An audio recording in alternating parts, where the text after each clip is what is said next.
Oh, hello everybody. Happy Friday. I was getting ready. I was prepared. I was actually like replying to some emails too right before this. So you got me pegged, Cranberry. I definitely was psyching myself up for this stream. Friday is here, and we got two more panels to go on this dang page, and we are going to get them done today. That's why I'm streaming. I did notice that it's a bit of a crowded market right now happening in the live streams. I think Shelby's streaming. I saw a couple other people streaming. So, you know how on the side of your YouTube subscriptions you can see who's live, and I was like, red, red, red, red, red. And I was like, ah, dang, but it's okay. It's fine. It's Friday. Whatever. Just got to get this drawing done. I can't get into the weekend without getting this master study pencil side done. So I just hit live. We're going to get it done and slide into the weekend, which will be a very busy weekend for me and next week as well. So just wanted to get this out of the way. We're so close. We're so close. But Cranberry Landers joining us on a Friday. Thank you so much, Cranberry, for being here. This is a cranberry full of power. It is a happy Friday. We are here. I was late by less minute. You guys are just the time police. My goodness. Scheduling. Maybe I should schedule out farther than 5-10 minutes before I'm going to stream. Maybe I could schedule. So I know some people schedule like days in advance. If I did that, I would forget that I was scheduled and then totally miss the mark on that. So anyway, I'll take late less by less. I will take late by less than a minute. That's pretty good in my book. Timmy Mello's here. What's up, Timmy Mello? Hail chat. Cherish Psalms. How are you, Cherish Psalms? I don't think I've seen you in a while. What's wrong, little Pookie? How you been? You know one thing, Cherish Psalms? Trying to tag you in the chat, like when I reply or say hello, is very difficult because you have emojis as part of your name. And so I can't tag you very easily. So if I miss tagging you, please don't be offended. It's because of your fancy emojis, your fancy love the boba emojis. But good to see you here. Comrade Sammy in the house, Chat Ninja. What is up, Comrade Sammy? This ain't a late night stream. Nah, I couldn't pull it off on Wednesday. I almost did, but I couldn't pull it off. Everything that happened after I streamed in the afternoon into the evening was super tiring. And I was this close. I was going to do it, but I was really tired and I couldn't do it. And I was like, you know what? Just chill. It'll get done. Give yourself a break. You'll get it in before the week. So here we are. But yeah, I couldn't do it. I couldn't get it out. So yeah, this is a unusual in the middle of the day stream. Not so unusual, but hopefully I'll be a little bit more peppy during this normal day stream. Cranberry Landers is gonna go get some groceries. Nice. Can you pick me up a few little things? I need a loaf of bread, whole wheat, please, and maybe some creamer. That would be awesome. You didn't ask if we were taking orders, but that would be amazing. What's up, Mr. Monkey Boy 1969? How do you say monkey in French? We could start a service here, Cranberry, where we're doing groceries and live streaming. You guys go get groceries, I'll live stream. We can swap on and off. That could be work. That could be money right there. It's like merging YouTube with Uber Eats. It would be YouTuber Eats. Huh? Branding. YouTuber Eats. I called it. What is up? Everybody saying hello. People are busy. Yeah, I was getting my pens organized, even though I'm using pencils right now. Straightening my papers out, all two of them. Cracking my knuckles. I don't do that. I actually don't like doing that. My kids do that, and it's just like, ugh. It's like one of those fingers on the chalkboard kind of things for me, cracking knuckles. And then doesn't it maybe it's a old wives' tale or a urban legend, but I always thought like cracking knuckles are bad, leads to like arthritis, that's probably debunked. But yeah, I don't like cracking knuckles. My daughter will like crack her neck, and it's like, yeah, oof, can't do that. Doing some light breathing exercise, I do. Vocal exercise, no, I don't. Now he's realizing he should have done late night stream, maybe. Hovering his finger over the button. Oh my gosh, you got me pegged. You got me pegged. It is a Friday after all. We're going to give ourselves a little bit of grace. It's going to be a little looser on Friday because we're all tired from the week.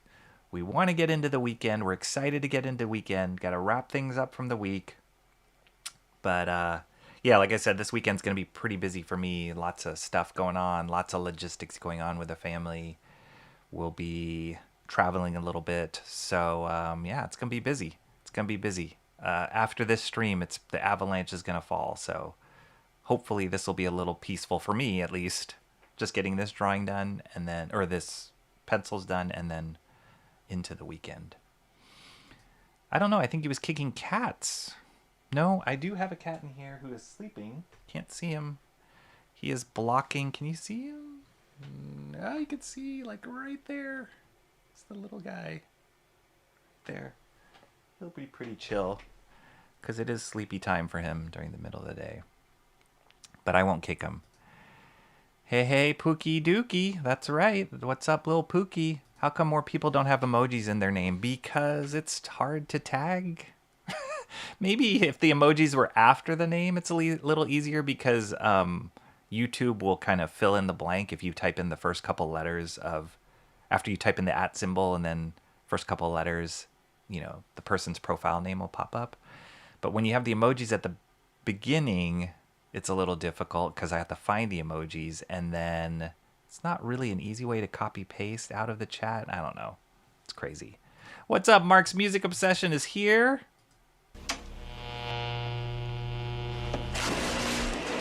Mark, how are you doing? Not a late night stream.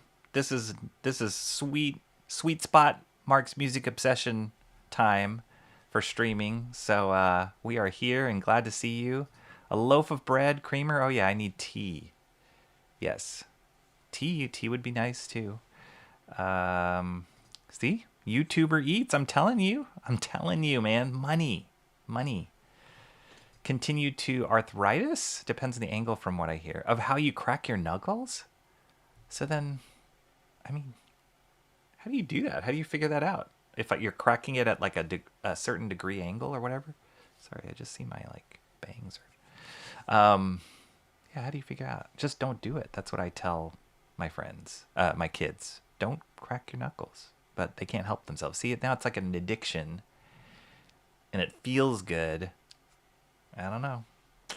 I always, as a kid, people would say if you cracked your knuckles, they'd make them bigger. So like, but I don't know how true that is. Who knows? Isn't it like some sort of fluid in your joints? That's what the cracking sound is. My neighborhood area internet is down for service work, so on the phone only for now. Oh, all right. Well, hopefully we're streaming okay for you, Mark. No biggie. But yeah, I hope that gets back up pretty soon. Hopefully they give you like a range of when that gets up. Usually the range whenever they have outages in my area or they're doing work, it's like, oh yeah, it'll be up within 24 hours. And I'm like, 24 hours? I can't live without the internet for 24 hours? That's crazy. Cranberry Lander's break is over. Did you get groceries that fast? He's anxious because his workday is will be finished. Yeah. Almost there, man. Almost there. Got a few more hours. Happy Friday, the 13th of July. Not even close. Awesome one, but that's okay. Yes! That's awesome! Happy Friday, the 13th of September. Oh, Friday the 13th. Wow, I didn't even cue in on me. Friday the 13th. How about that? There we go. Same. Yeah. Didn't even register. Friday the 13th. I mean, what do we got to do? Like, what do you do with Friday the 13th? What do you do? You just watch out for black cats. You don't walk underneath ladders. Don't crack mirrors. Throw salt over your shoulder. What are the superstitions? Don't step on cracks on the sidewalk. Yeah, I don't know. Merry Christmas. That's right. Awesome one. Hey, I don't know if you realize it's September. Merry Christmas. Yep. You don't do it to... Oh, you don't crack your knuckle to the side. Ooh. Synovial fluid. Ugh. Sounds gross. What's up, Antoine Dennison? How are you doing? Good to see you.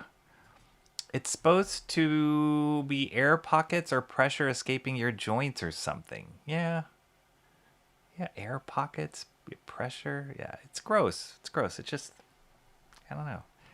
And then, like, I know people crack their knuckles like this, but then the people that do it like this, like when they push it and it pops, that's even worse. Or the people that pull it, ugh. I know that I think it's my wife. Like when she was young, her dad used to like pull her toes, like pop them.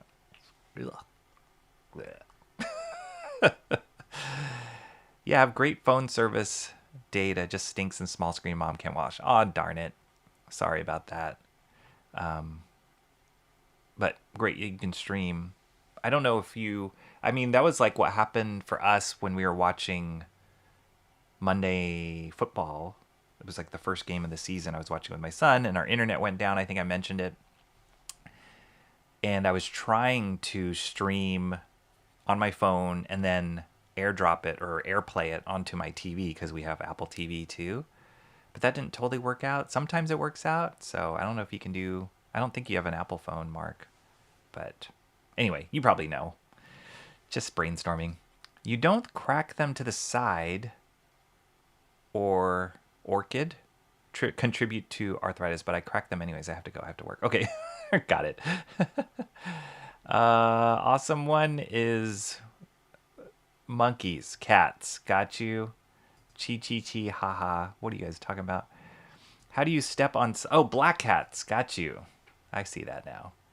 How do you step on someone's crack walking down the sidewalk? With a lot of skill, or you don't step on a sidewalk crack is actually what I meant. But you could step on someone's crack. You know, crack is whack. Don't want to do that. Skunks. That's not good on Friday the 13th. First time I heard of the crack breaks backs, I avoided all the cracks as we had to walk. Yeah. Same. It's frightened, right? Step on a crack, break your mother's back. You didn't want to do that? Didn't want to break my mom's back? Stepping on cracks? Was it on Monday where I had like lots of things go wrong in the house? I think it was Monday. We had a plumber. There was a plumbing issue in my kitchen sink. And so we had a plumber come. And God bless the dude. He did the job. He was awesome. Really nice guy. But that stereotype of plumber's crack, it's a real thing. It was a real thing. And yeah, I just couldn't help but like say... I mean, I didn't say anything, but I'm like, if I were a plumber, I would invest in a really good belt, like a high-waisted jean. I mean, I know you're always in these precarious positions and like bending over to like look under the sink, but it's a real thing. It's a real thing. Crack is whack. I said that under my breath when that happened on Monday. So that's a Jason Voorhees reference. The chi ha ha ha, or is it the crack breaking the mother's back? Jason Voorhees, yeah. Oh, I didn't watch. I wasn't a big fan of the Friday the 13th movies growing up. Freaked me out. I did watch a lot of the Nightmare Before Christmas, Nightmare on Elm Street movies. Those were huge. My cousin and I, we were hooked on those movies, and we would stay up late night and watch those movies. My favorite was Nightmare on Elm Street 3 with the Dream Warriors, and I think because it felt like comic book a little bit. With the characters, they each had their own abilities, and they were fighting back against Freddy. It was pretty awesome. The makeup effects in those movies were incredible. And I remember watching, I think my cousin had, because we would watch these on Betamax. That's how old it was. And my cousin had, if I'm not mistaken, it was like some behind the scenes for Nightmare on Elm Street 3. And so we could see how the effects were done, the models, the puppets. And it was so fascinating to me. And it kind of dispelled the like horror in it a little bit if you knew how the special effects were actually done for the movie. You know, it kind of took away the like freakiness of it. And so I really, really enjoyed that one. And I feel like Nightmare on Elm Street 3 really pushed the bounds of like what they were doing with effects. I remember they had like a roach motel, like a roach trap, a life-size roach trap in that one. They had like people pushing their faces against the belly. They had the like syringes in the girl who was like an addict, that like syringes in her arm that like were little mouths. They had a lot of gross stuff in that one. What else did they have? All sorts of different characters in that one. But those were crazy movies. They were so iconic, and I don't know why we watched them. I was super young when I watched them, but we would stay up late night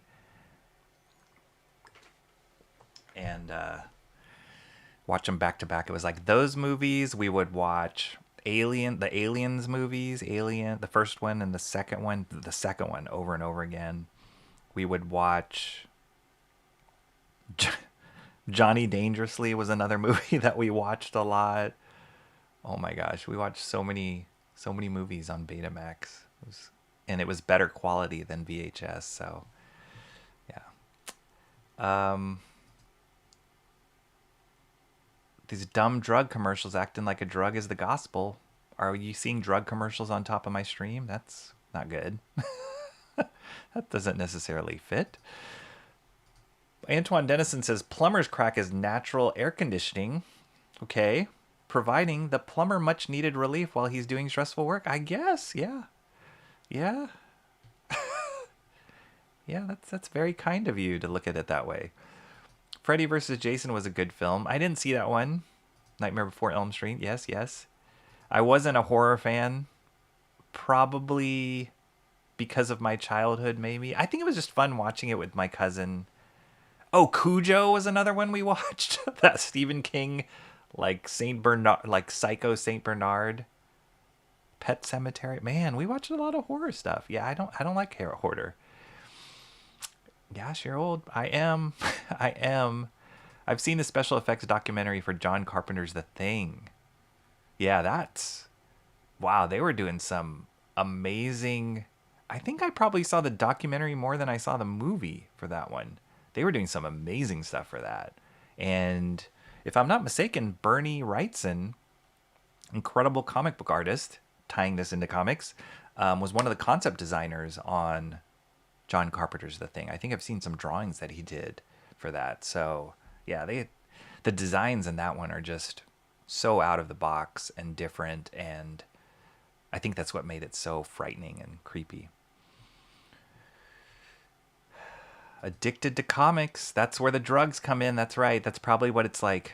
That's what it's picking up on. You're right, Cherish Psalms. All right. Is that everything? Did I catch up? Not bad, right, guys? Not 20 minutes behind. Just 10 minutes behind. I'm doing good on a Friday. So, yeah, let's get to the drawings. I did get to read quite a few of my comics yesterday. Got through a big stack of my comics. The one comic that I have left to read is Uncanny X-Men 2 from my stash on Wednesday, which is awesome. I did pick up this book yesterday from the library. Oops, focus. Focus. I'll show it from this view. Oh, wait. There, did it focus? I'll show it from this view. Yeah. This one. Kelly Jones, Volume 2 of a Kelly Jones run on Batman. I never was into Kelly Jones growing up. I'm getting more and more into his work now. I'm definitely eyeing his artist edition, Batman artist edition that they have out of his work.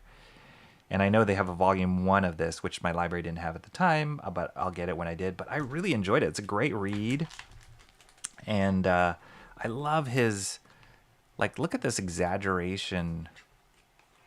This stuff is great. Really cool exaggeration. He always pushed the anatomy, his, like, deltoids and trapezoids or whatever, all these muscles here, they all were like times 100. I guess maybe it's because his Batman I wasn't too in. I thought the ears were too big, but it's cool. And I had mentioned this last stream, but the last 2 master studies I did, Mike Zeck and Michael Golden, were inked by John Beatty. Guess who's inking Kelly Jones in this series? John Beatty. How about that? And he brings like a kind of a cleanliness and a slightly graphic touch to it. I feel like looking at this Kelly Jones stuff, it reminded me a little bit of Michael Golden too. And by proxy, Jason Pearson stuff, like some exaggeration that Jason Pearson does. So that's why I'm getting more and more into it, because those guys are top tier in my brain. And I really like the colors in this too, but like fun exaggeration of forms and faces, and then he does these really dramatic lighting on things. So it's like slightly real but not real. Like there's a cool combo there in his style. So yeah, as I was reading it, it was great last night. And Kelly Jones is a great artist for Dead Man too. These weird alien dead zombie kind of things that he does. He's good at it. Yeah, it was like this Batman. I remember seeing this as a kid and I'm like, that was weird, but I kind of like it now. So yeah, I was reading lots of stuff last night.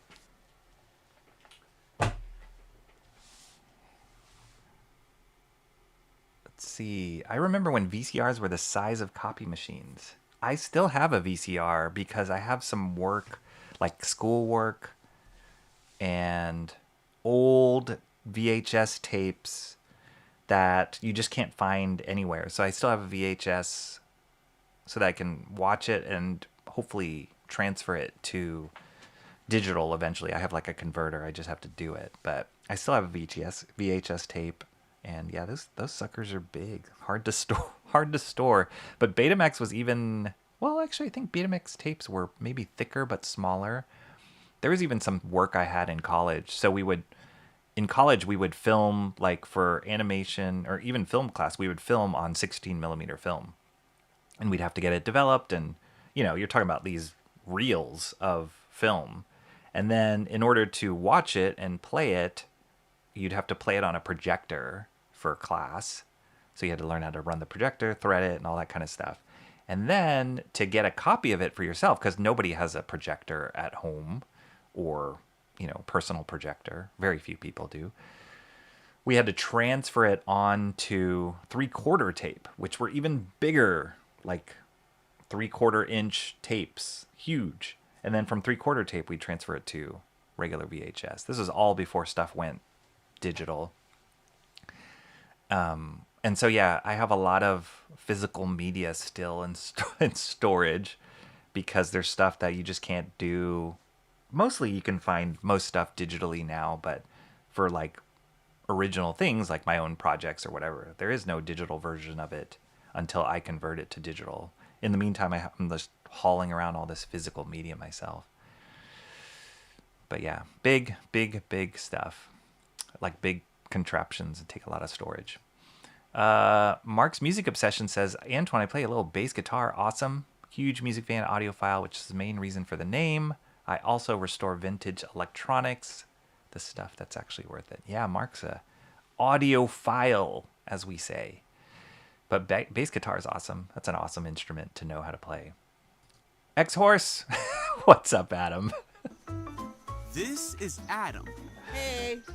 I've got to read Uncanny X-Men 2 and find out more about X-Horse. Maybe they'll get a spin-off for that character. I watched Cartoonist Kayfabe this morning talk about the Rocketeer, and they talk Golden Summit. Awesome. Cool. Yeah.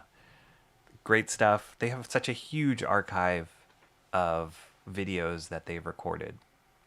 I was watching some stuff that they had posted maybe like 4 or 5 years ago, and it's still great. So that's awesome. Great way to start the day. MMO, you should make videos restoring old electronics, kind of like Odd Tinkering does. Oh, okay, cool. Sounds like a cool YouTube channel.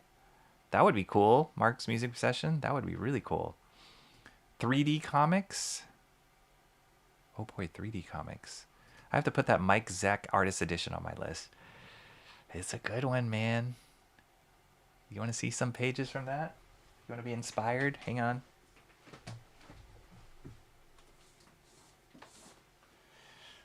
Mike Zeck is still alive. He posts very rarely on social media, but he was at a convention in the Philippines recently. I think it was called ManilaCon. And I believe, I just get a hunch, totally guessing, but I think he's married to a Filipino woman, and that's why he's there. But Antoine Dennison, man, look at these pages. Like, get out of town. How good this is. There's the page that I did. This is the one I did the master study on. Right here. I'll show you a couple other pages that were some of my favorites. Whoa, look at this. Look at that drawing. So good. There's another one where he comes out. I mean, this is classic Mike Zeck.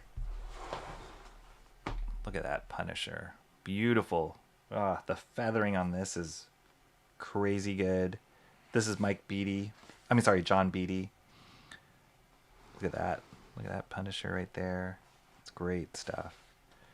Awesome. Yeah, I love me some Mike Zeck. And then they have pages from Web of Spider-Man, the Craven story. Seeing these originals are... Oh, look at that. This, beautiful. Beautiful, beautiful, beautiful. And then they do some from Secret Wars, a Captain America story. And they have these covers. Yeah, it's a good one, Antoine. I don't mean to make you poorer, but that's kind of the name of the game in my world. It's like one thing leads to another thing. It's like constant. It's unbelievable. I'm frightened.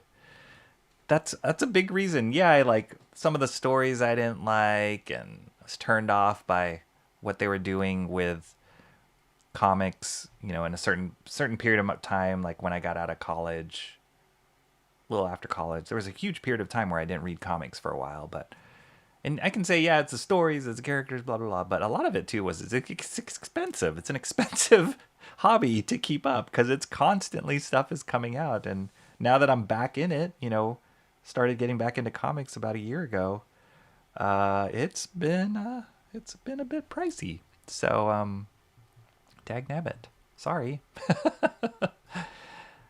Mr. Monkey Boy 1969 calls him old for the Betamax reference. He talks of the boat anchor VHS units. Yeah, the beta tapes were shorter and only slightly thicker and definitely better quality. There you go. It's kind of like the PAL versus NTSC. Even though Betamax was better, VHS won in the end. I mean, I know PAL and NTSC is European American, but I heard PAL's better. Or what was the other one? It was Blu-ray and... was it HD discs? I can't remember. But I know that the other one was better, but it was because Blu-ray was first and faster to market and more prevalent, adopted faster, that it beat out the other one. So, Mark's Music Obsession say, that's a good idea, Comrade Ninja, Sammy. I will record the next rebuild in segments. It may or may not be posted. That'd be awesome, Mark. I'd love to see it. So fascinating. I know nothing about like rebuilding or vintage audio equipment, so it'd be so cool to see. I have to torment him while he's here or I'm here. I just saw Mike Zeck on Comic Artist Fans. He was talking to Bob Layton. I met Zeck in 91. He was indeed with an Asian woman. I intend to get one for myself soon. An Asian woman? Or the Mike Zeck Artist Edition? Two very different things, but both acceptable. Antoine Dennison. Oh my gosh. Katie, what's up, Katie? Say cup of tea. Cup of tea. No. A cup of tea. Hello, Katie. How are you? Good to see you. John Beatty's brushwork is world class. It really is. And I feel like he's not in the conversation as much, or maybe not in the normal conversations I hear. I always hear about, the inkers I hear about are like Scott Williams, Terry Austin, Carl Story, Gary Martin, Klaus Janson,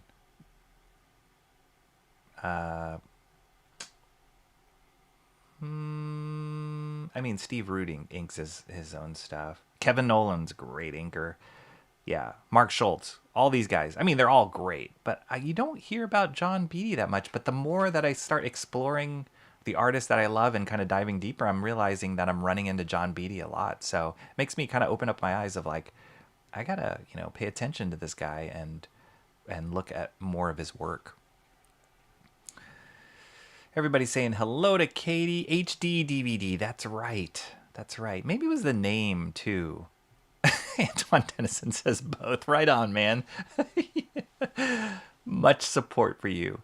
HD DVD, yeah, maybe Blu-ray was just cooler sounding. I don't know. HD DVD, yeah, but I think HD DVD, if I'm not mistaken, was better quality. Or like even Laserdisc, right? Laserdiscs are supposedly premium quality, and some people only, like there's some Laserdisc out there of content that you can't even find on Blu-rays or regular DVDs. But it was just it didn't get adopted as, I think it was just too expensive when Laserdiscs were developed, and it didn't get as adopted as Blu-rays did. It seems, you could say the same like vinyls and CDs or whatever. Mark says, I have spent quite a bit on comics in the last couple of months. Cuts into other hobbies, makes you choose. It does. It really does. It's fun, though. It's fun.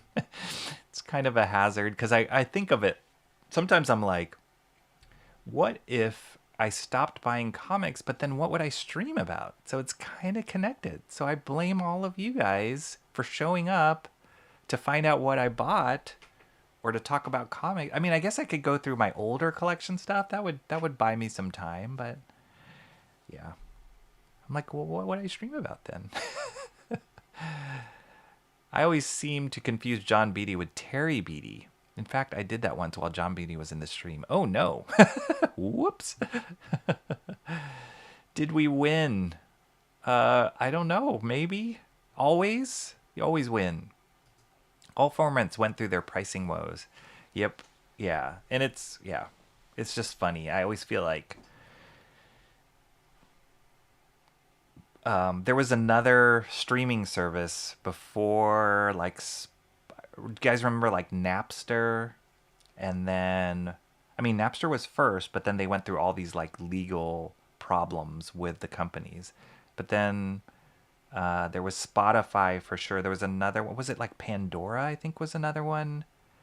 And then I know there was one that was backed by like,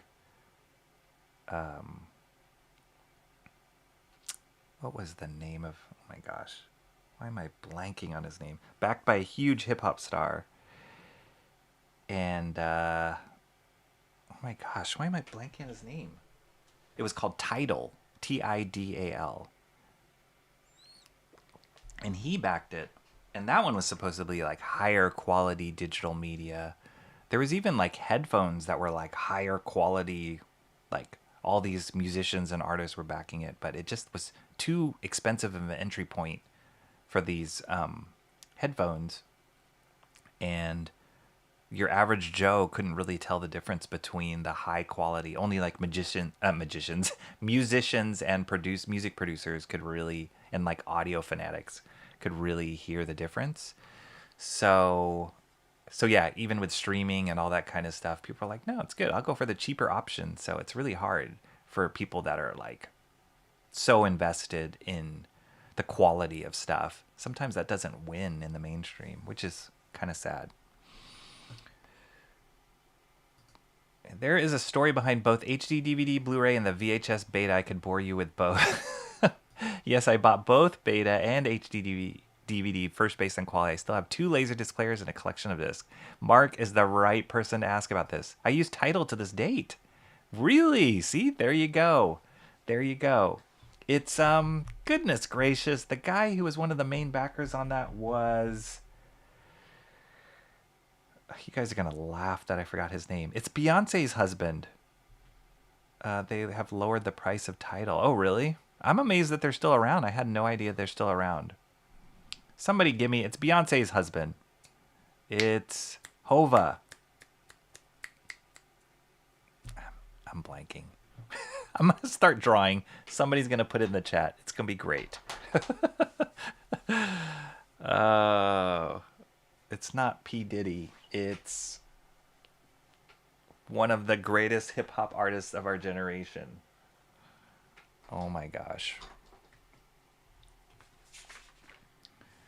Jay-Z. Thank you. Mr. Monkey Boy. How do you say monkey in French? I'm horrible. All right, cool. Let's get away from my bad memory and let's get into this drawing. So I've got this panel to go, this top panel, and this bottom panel. Yeah, let's go with the top panel.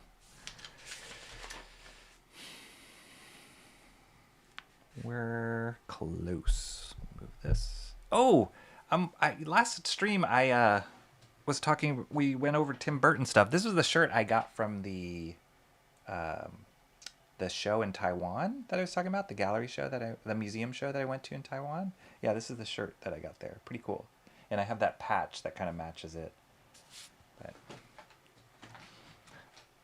it's scary that as I'm picking out my clothes in the morning, I thought, oh, if I stream today, maybe I should wear that shirt so that I can show the people on the stream what I was talking about. That's scary you guys influence me that way. That's really frightening. Stop telling me what to wear.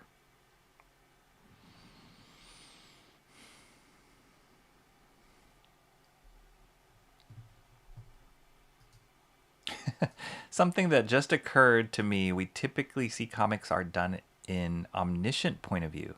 In this Eisner page, oh, this is good. Wait, let me reread this. Something that just occurred to me, we typically see comics art done in omniscient point of view. In this Eisner page, seeing a scene through a character's POV is an underused technique. Absolutely, Antoine Dennison. Great observation, and it does something different. It feels different. I use the word literally a lot, but this is literally putting us inside the head of the killer. And it's such a great technique. I don't know if before this point it had ever been done before. Did you just protest my cough? He did. This is the cat that protests when I cough or sneeze. Yeah, I don't know if this technique was ever used before in comics or if Eisner invented it. But you're right. I haven't seen it used much afterwards with this, like, inside the head framing. I've seen POV stuff done, but yeah, inside the head framing. And maybe it's because people can't pull it off as well. There is a sense of, like, it's funny because it's kind of cartoony, the approach of doing it, but it's also kind of creepy, maybe because of the lighting and the subject matter. And Eisner does such a... you don't feel like it's cheesy. You feel like it's so effective. So that's a great observation. How do you say bande dessinée in French? Monkey. Sure. I can definitely tell the difference between MP3 lossy formats and the Studio Master high resolution versions. I have the equipment to warrant it. There you go. Like headphones, speakers. Yeah. I got a really nice shirt from Michael Bancroft recently. Oh, cool. Did you... Is it just off his site, or did you win it in a contest? That's cool. Yeah, I think I remember seeing... I don't watch Bancroft streams as much. I think sometimes the timing of it just doesn't work out for me. Yeah, he's in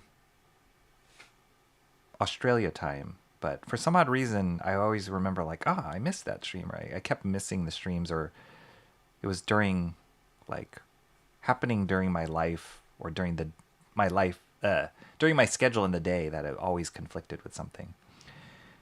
But I do remember seeing some t-shirt designs he was doing for his book, and they looked really cool.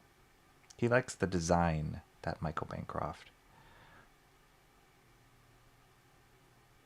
He's definitely has a designer brain on top of comics. The cat does protest it too much. He does. The Lucent Tampa variant shirt. Wow, cool. Shelby is box shopping as he peruses a box catalog. That sounds exciting. Box shopping. For shipping? Is it for shipping? Yeah.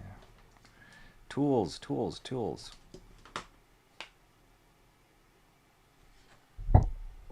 Make sure my mic is pointed properly.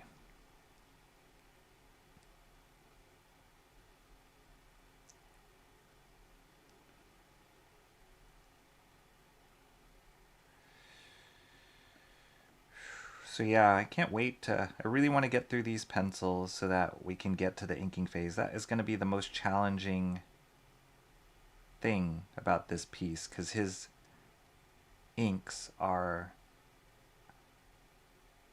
high quality, high execution, mastery of the technique. It's like no joke. And so it's going to be tough to try and capture some of the things he does. And there's some really subtle stuff going on. I almost feel like I need a even smaller brush than I have. I have a number 2 Winsor Newton Sable, which can get pretty tiny with a point. I do have a smaller point of the non-Winsor Newton brushes that I have. The Hobby Lobby brush that I was using, that one does have a smaller point, so I might have to lean on that one a lot more.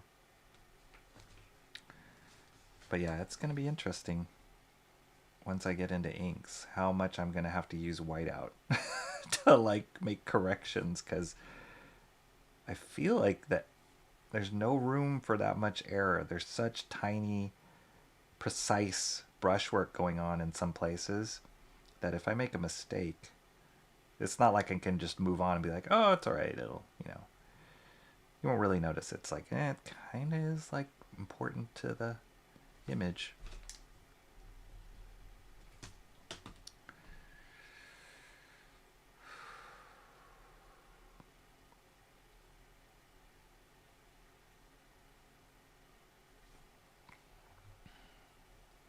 I really like the idea of telling a story as seen from the POV of someone actually in the story, not incorporating the eye holes, though. No, I got it long ago with my copy of the Lucent. Also have one from Shant, Von Klaas, and EVS. Nice! Your shirt kind of guy. I've been meaning to start my collection of shirts of comic book stores that I go to. So I have... The first one I got was that Mile High Comics. The next one I think I should get is Amazing Fantasy. Frank has a cool shirt. I need to get his shirt. Funny enough, he's been commenting on some of my videos and he's like, you need to get some rest. Because he's been telling me that my streams are getting really long. So yeah, I do need rest, Frank. And I need to get a shirt from you. And I know Comics Experience, one of the main stores I go to, has a cool shirt as well. Invisible Jet, the comic book store that just went through the fire damage, she was preparing a shirt for her 1-year anniversary, and I think she's still going to sell it, even though her store is kind of closed right now. She's still going to sell it on her website. So yeah, those are the kind of shirts that I want to try and start collecting. I got too many nerd shirts though, like too many Star Wars shirts, too many Tim Burton shirts or whatever, too many sorry, just responding. Too many yeah, too many nerd shirts. All my most, probably about 90% of my shirts have some sort of image graphic on it. I rarely have shirts that don't. Most of the clothes I wear are t-shirts. It's okay. Fortunately, in my line of work, you don't have to dress up in a suit and tie or like a button-down shirt, so that's nice.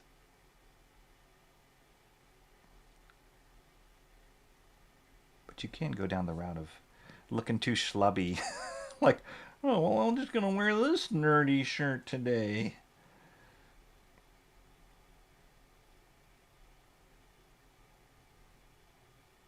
One of my favorite shirts I have is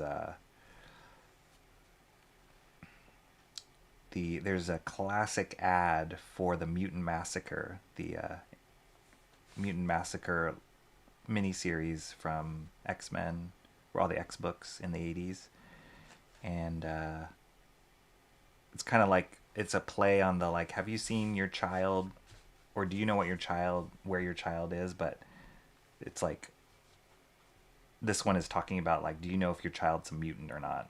And then it has like mutie on it. It's really cool. It was like such a classic ad from that time period that I remember seeing in the comic books before the Mutant Massacre came out. And somebody made, I don't know how they got the licensing to do it, but somebody on, I think it was on Etsy, maybe they didn't get the licensing to do it, produced a t-shirt for it. I was like, oh, that's so cool.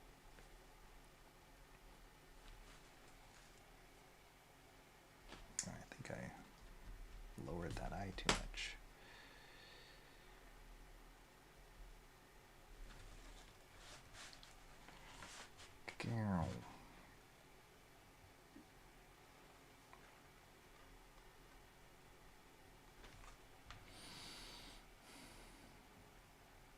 This toilet water does go the wrong way.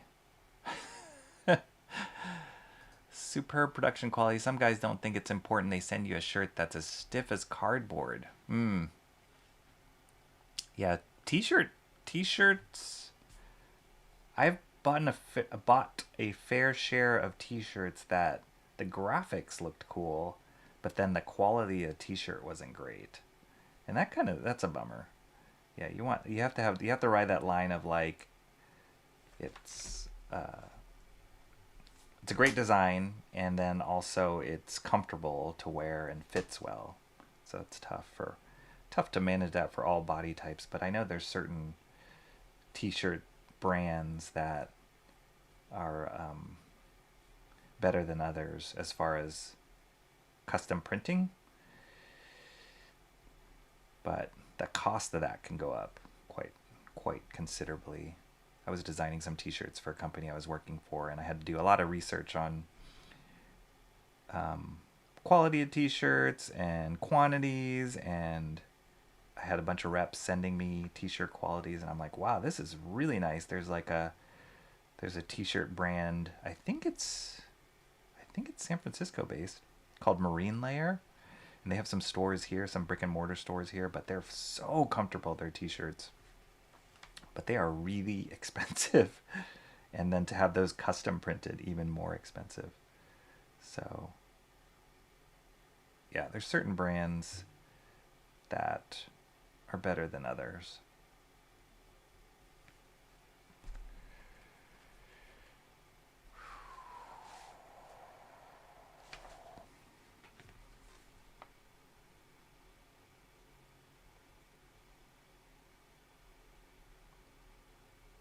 Oh yeah, I remember this guy was so happy in the background watching the spirit get whacked.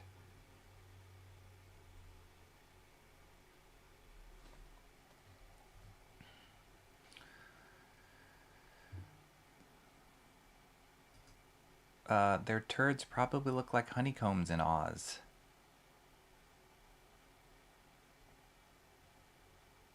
What are we talking about? Oh, wallabies? Okay. Over the last few years, I've become really obsessed with hoodies. Yeah, hoodies are fun. That's another thing. It's like I have tons of hoodies. And sometimes we go to like formal events and I'm like, can I wear this hoodie? I actually got kind of a formal hoodie from a brand when we were in Paris. This clothing line that had incredibly amazing, affordable clothes, really high quality. And they had this hoodie and it's like a nice hoodie, like nice material. And so I can wear that to like formal stuff, but hoodies are so versatile, so comfortable. Can like layer an outfit. But it's hard to find one that will like work for a formal event or with a formal shirt.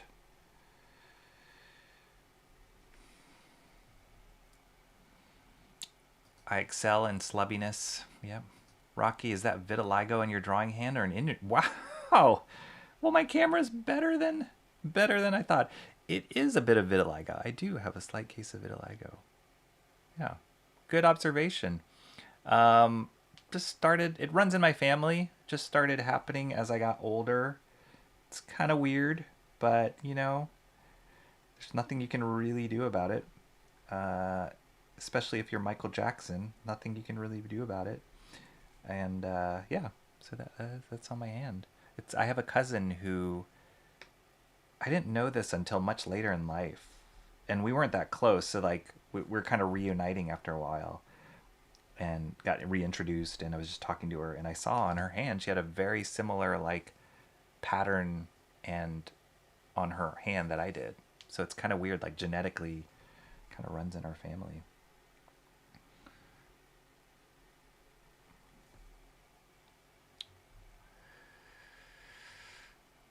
I prefer hoodies with zippers, easier to remove and put on. Yeah, and you don't mess up your hair as much, right?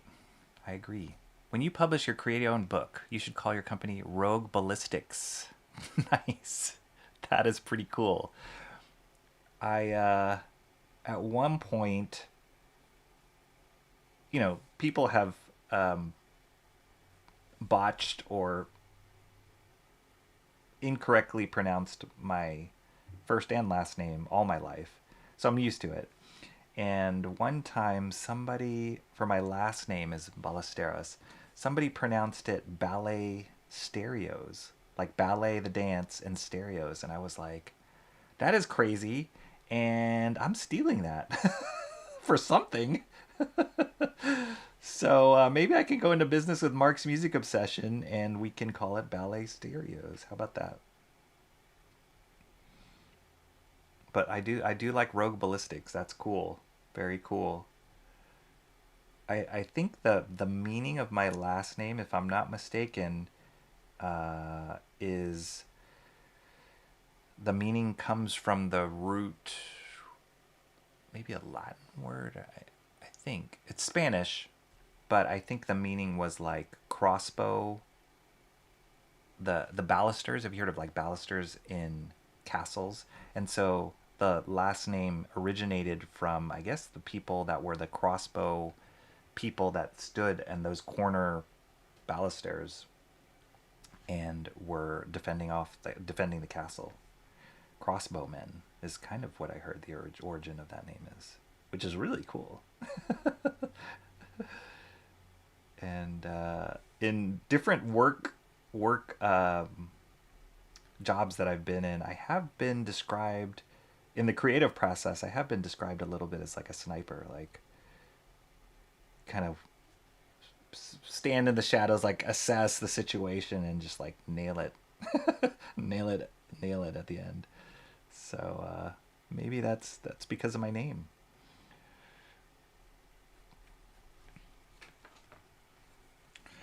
All right, so I think, as I've been talking about at the very beginning when I started this page, I think I'm just going to keep the blank word balloons intact because I don't like the idea of making up artwork, especially this big of a size that's not there, like kind of figuring out his lap and how Will Eisner would draw that. I don't know, that doesn't feel right. So I think I'll just keep the word balloons, but Maybe just keep them blank. I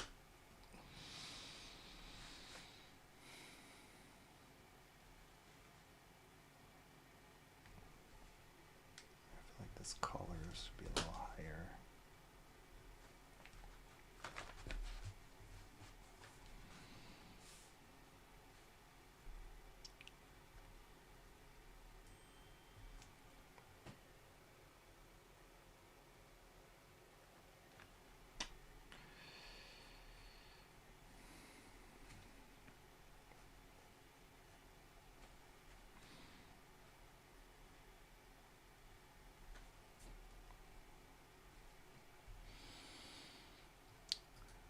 Awesome one says 5 streams all at the same time. Yeah, there's a lot going on. So kudos for you jumping around. Rocky was pounding doors looking for his Instagram scammers. That's why his hand looks like that. Maybe. I was published in Wizard magazine number 26. And if I remember correctly, they called me asinine. Dang. That's worth looking up now. Now you got me curious. It's not like Antoine is that. It's not like your name was like. Sorry. It's not like your name was like Asonowini Dennison or something. Like that's pretty bad. Who was the editor on that? Gareb Shamus, editor-in-chief of Wizard magazine. You messed up, dude. That is not cool. How could you do Antoine like that? That's amazing. Yeah, it's best to keep the word balloons. I'm not mistaken. The spirit was yes, probably. We don't want to see the rated R spirit here. That guy, he's kind of lewd. Kind of a peed. No. Yeah. All right, this guy got a great face, great smirk.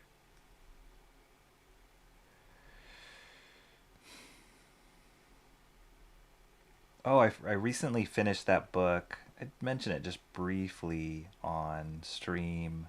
We were talking about zombie books, I think, and I said I don't really read zombie books that much, but one book I did pick up recently was Sergeant Rock versus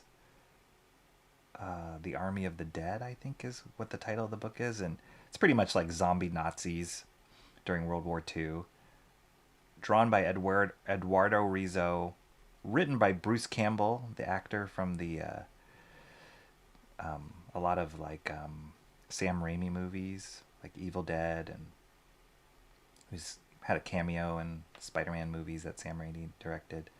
Super funny actor, but yeah, he was the writer on it, and he was good. It was really fun, and Eduardo Rizzo's artwork was excellent. The coloring was excellent in that book, and it was just this fun romp of like American GIs in World War II trying to fight Nazis, and Hitler's in it. And he's taking the serum that makes brings the dead Nazis back to life, and he takes it himself because he wants to be more powerful, and kind of goes crazy at the end. So it's a total fun romp and really well executed. So that was fun. I did a YouTube short about it, posted it yesterday. But yeah, so that was a fun book. I had never seen it on the racks, so it's kind of cool to run into it as a graphic novel.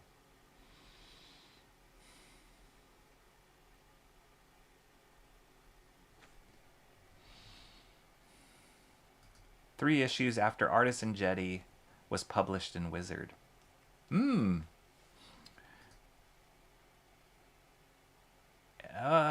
was in the Bart Sears portfolio review section. That's cool. That's awesome. Yeah, Bart Sears. I remember he's doing Brute and Babe, right? Wasn't he drawing that for Wizard magazine? And then he actually came out with a comic. I have the comic here. I can pull it out in a second. but he came out with a comic, Brute and Babe, based on those drawing tutorials that he was doing in Wizard magazine. Bart Sears was great.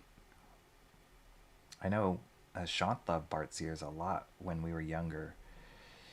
And kind of crazy that one of his first books that he published, Shant did as a comic book artist, was called Threshers. And Andy Smith, who worked a lot with Bart Sears, drew the cover of that book. And now Shant knows Andy through Comicsgate and all that. So it's kind of this crazy, like, circle of life thing. But yeah, Bart Sears is great. What is Bart Sears? I think I've seen him on some streams. But what is he working on? I think he's doing some mainstream work here and there. But it's just, that guy had such a command of like anatomy, dynamic anatomy.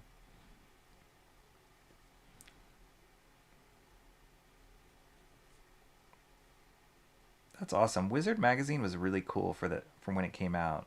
I remember it was just as exciting to pick up Wizard magazine as it was some of the books that were coming out at the time. But then after a while it got really like too commercial and predictable. But it was fun watching like looking for the like top 10 artists and like seeing if the artists that you like were at the top, and yeah, the fan art contests. Even the price guide at the back was awesome. It was cool. It was a fun magazine.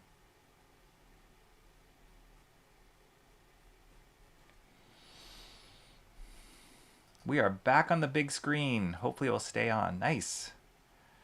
Amazing art. Andy Smith was his assistant. Yeah. Wizard was a big deal pre-internet. It really was. It really was. It was so fun. They had a lot of great content in it. I think it was just when the content was like, after a while it got old, but it was really fresh when it first came out. Like nobody was doing it how they were doing. Nobody was getting the interviews they were getting and interviewing the people they were getting. And then all the covers were incredible on that. I have a Wizard magazine. I'll pull out both. Take a break in a second and pull out the Wizard magazine that I do have in my back collection. And I believe it's a Jay Lee one. He did the cover on it. And that's when I was like super into Jay Lee's work and he was bursting into the scene. And then I'll pull out the Brute and Babe issue. That's fun to look at.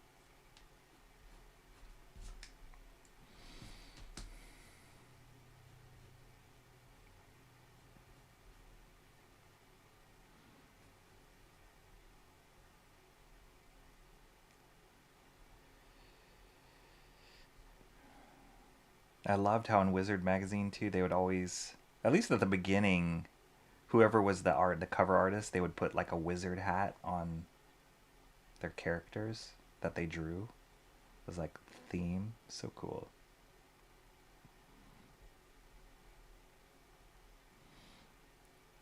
They usually had some sort of like fold out too. And then there was a competitor magazine. It was like Hero magazine, I think, was a competitor at one point. It didn't do as well as Wizard.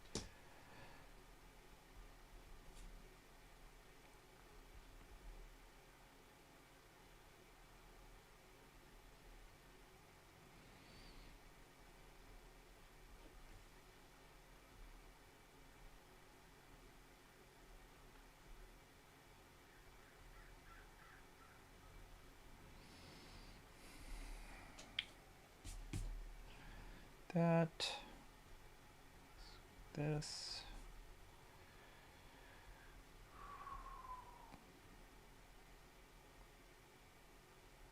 Great shadow here.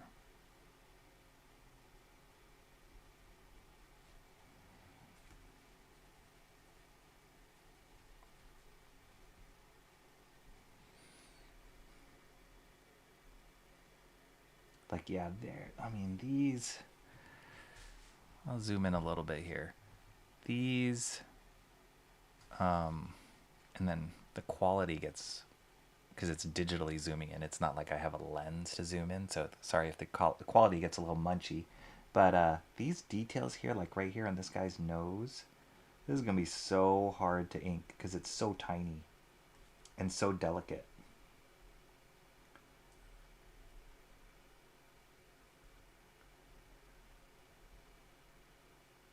So I'm scared, but we'll get through it. And it looks like, I mean, it's definitely a brush. Maybe I'll have to cheat it and use a pen, but it's definitely a brush based on the tapering and the stroke.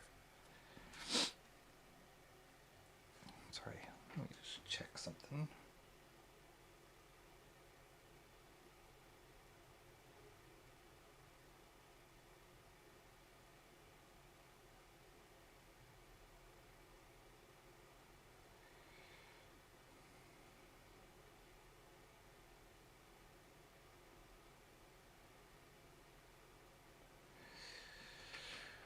Okay.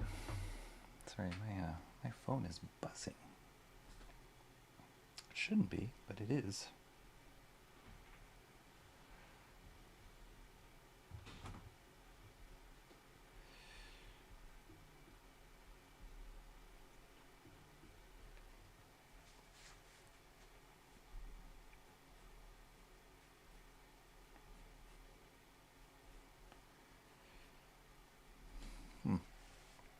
Okay.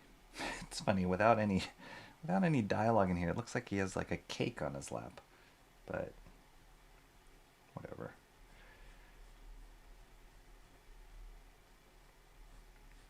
Spirit lap cake.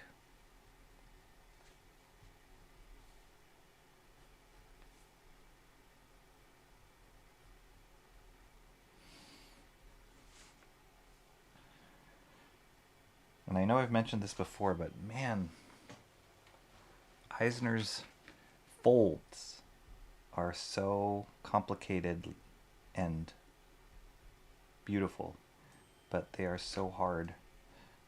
They will be so hard.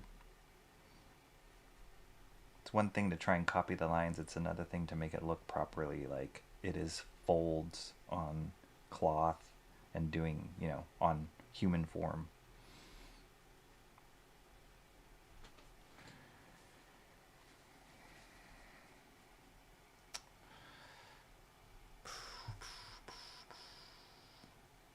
Antoine Dennison says, I met Jay Lee in Philadelphia around the time Hellshock. Oh, that's awesome. He looked like a porcelain doll. Really? Maybe it's that like Korean skincare. But yeah, Hellshock, man, that was so exciting. That was when like he was doing his own thing, and I'd argue it's not his best work. I really loved his work prior to that, like Wildcats, like the Wildcats trilogy stuff that he did, the Youngblood Bloodstrike stuff that he did, even the Namor stuff was really exciting. And then he did Hellshock, which was cool and great. And then he disappeared a little bit, then started doing covers, and then he just took off. Like his style just hit a different level of excellence. And then beautiful stuff with his Batman work. What do I have? The Batman Superman Crossworld that I have of his. I'll pull out some of his stuff too. Wow. Now I'm starting to pile up what I need to pull out. My vote on this drawing will take a month to complete. Maybe it might. In that first panel, the shadow and the character in the background is on the wrong side based on his relationship to the light source. Oh, here. Like it should be on this right side, you're saying? Yes. I mean, it seems like... Yes. Because if the light source is here, then yeah, you would think the shadow's here. So it's kind of used more as like a compositional element, I'd say, than an actual light source. But it's still believable, and it's really cool. So I give him a pass. Pretty sure he was just kind of thinking of it compositionally as an element, as opposed to like, well, the angle of the light source is, and that's that's up to the artist's discretion of how realistic are you going to make it, and then how stylized are you going to make it, and what's the balance between the two as you develop your style, and depending on the story you're drawing. Case in point, Kelly Jones's stuff, this Batman stuff, like he dials up the stylization for sure in the anatomy, but then there's other things where he treats the lighting like super realistically, and so it almost adds this like believability to the stylized world, if that makes any sense. And I think the artists that do that, Michael Golden's one of them, Mike Zeck's one of them, when they can find that sweet spot for their style of believability, realistic, not just all style, and realism versus realism coupled with style, when you can find that sweet spot, man, that's where you really are. Todd McFarlane did that. Like, Todd McFarlane's anatomy was far from real, but his style was so cool, and then the worlds and like the angles he picked, and the poses that he picked for Spider-Man were very exaggerated, but they felt really real too in the Todd McFarlane style. And when he was starting off, his stuff looked arguably a little bit more real and a little bit less stylized and kind of not as exciting. And then he just pushed it. He pushed it and he found that sweet spot. And then it was just like lights out as far as, how influential and how incredible his artwork was.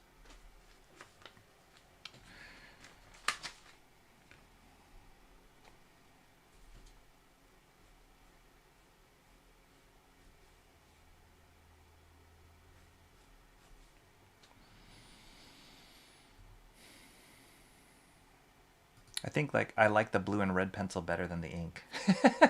Nice.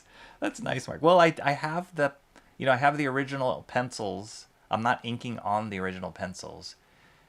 My process is scanning those in and then non-photo blue, making them non-photo blue and like lighter so that I can ink over it. So I do have those original pencils as well for all the pages I'm doing. And there's something about penciled pages. And again, I have not found anybody who's given me a sufficient answer of why inkers ink on top of actual pencils and then erase the pencils. Because I'm like, there's so much you see and get from the penciled page. Like, why would you want to lose that or like obliterate that? As great as the inks could be, like, you lose the pencils forever. So I'm sure it's a production thing, but yeah, I love seeing the pencils too as well, Mark. There's something about it, different quality, because it's a different tool and you're figuring out different things. And just seeing the underdrawing too is really nice, really eye-opening.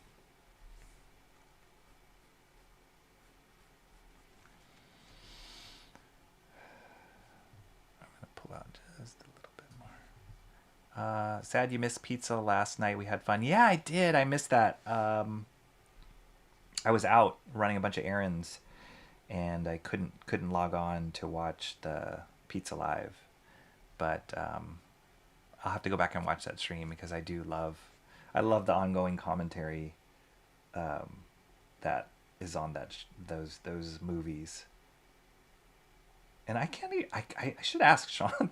I could easily ask him this, but I don't know if he watches them beforehand, because his reaction is so genuine. Like when he's watching it, sometimes like with the reveals and stuff like that, he doesn't seem aware of what comes up. So it's great. It's such a cool thing that Sean built with that stream.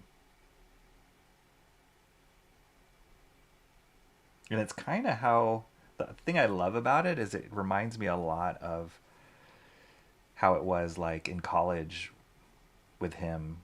I'd just go to his room, and because he had a whole TV VCR set up, and we would just watch movies, and we'd draw or be looking at comics at the same time and talking about the movies and commenting on them and laughing and pausing them and watching stuff. And yeah, it was really fun. So it reminds me of a lot of that. I think he's just creating it for the YouTube era, you know, and it's so cool. I wish we could do that with more, like, not just license-free stuff, but you could do that with stuff you love. But, you know, laws, copyright laws.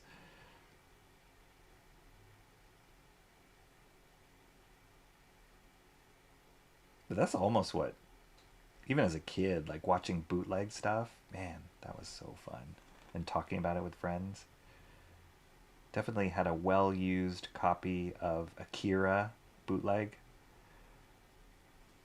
that passed around friends.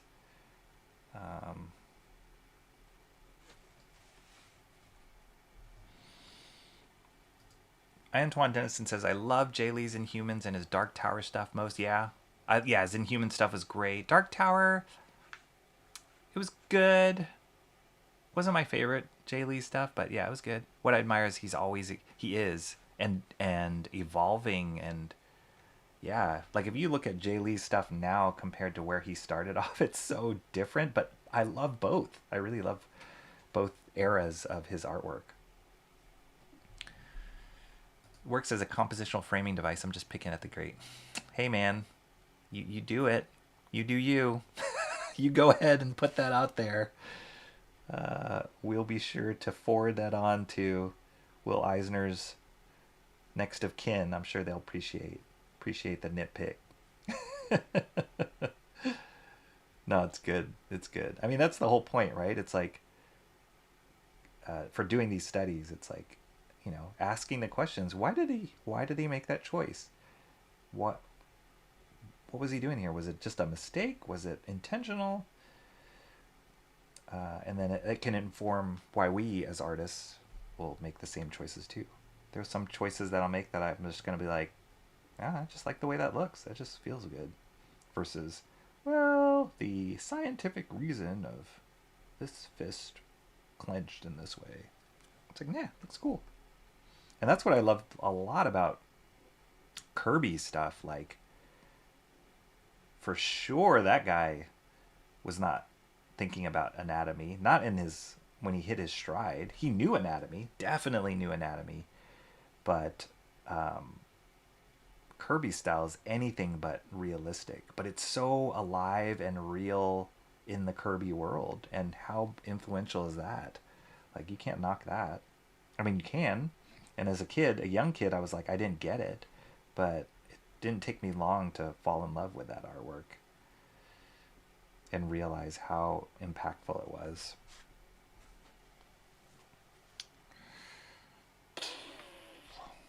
Man, this is hard.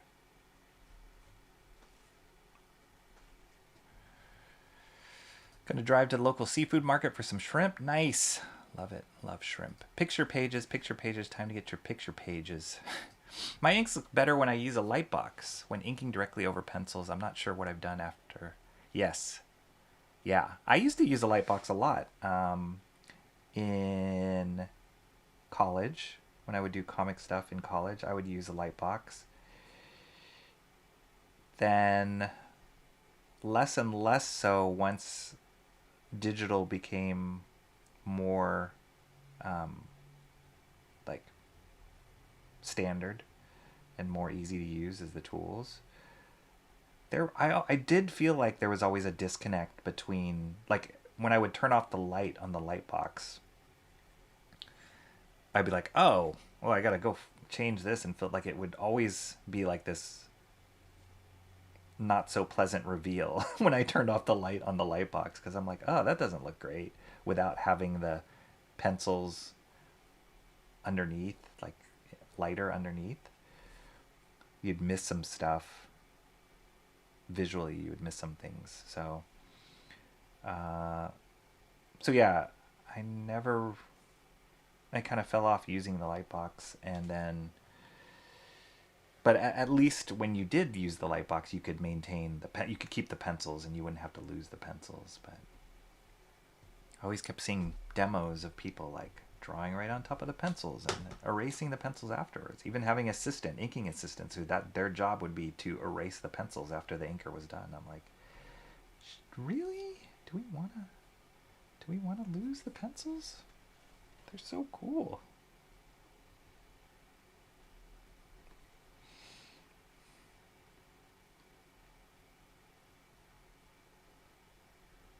But I can see how inking straight on the pencils, you wouldn't have as much of a disconnect like you would with a Lightbox.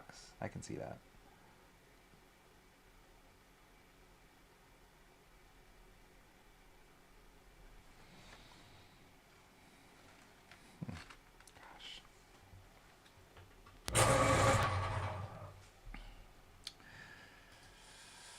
I was excellent, if I must say. Nice. Among my first bootlegs were Akira, Ninja Scroll. That was a good one. Oh, I remember what the other one I watched was Tron, over and over and over again. The original Tron. Yeah. But Ninja Scroll, oh, that's good. I've been meaning to, I want to watch that one again. I don't know if it's streaming anywhere. Ninja Scroll is another one I want to watch again. Wicked City, do you remember that, Antoine Dennison? Wicked City was really good. Very adult, which was kind of part of the appeal of the bootleg aspect of that, because it was, was not your everyday animation that you could watch. But Wicked City was so well executed and crazy story.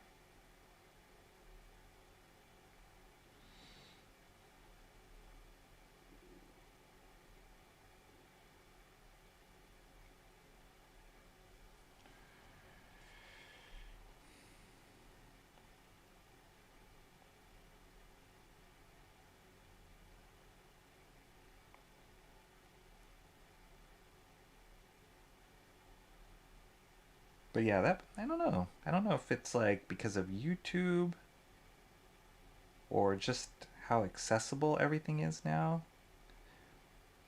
I don't. Maybe I'm just not watching enough stuff or whatever. I don't feel like there's that big of a bootleg culture anymore. There's something exciting about that, being able to watch something that nobody had and you had to share it around. It's really not like that anymore, because everything is so accessible. Whoa, I just gave this guy a bad haircut.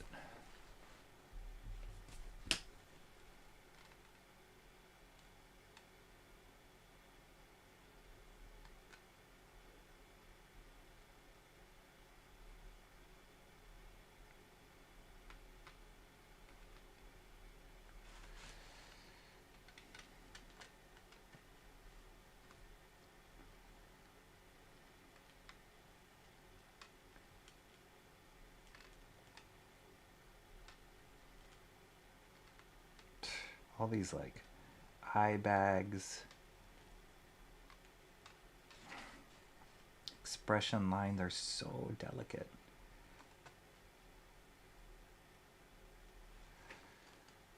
It's gonna be hard to ink. I'm gonna have to be on my A game with my brush when I get to this.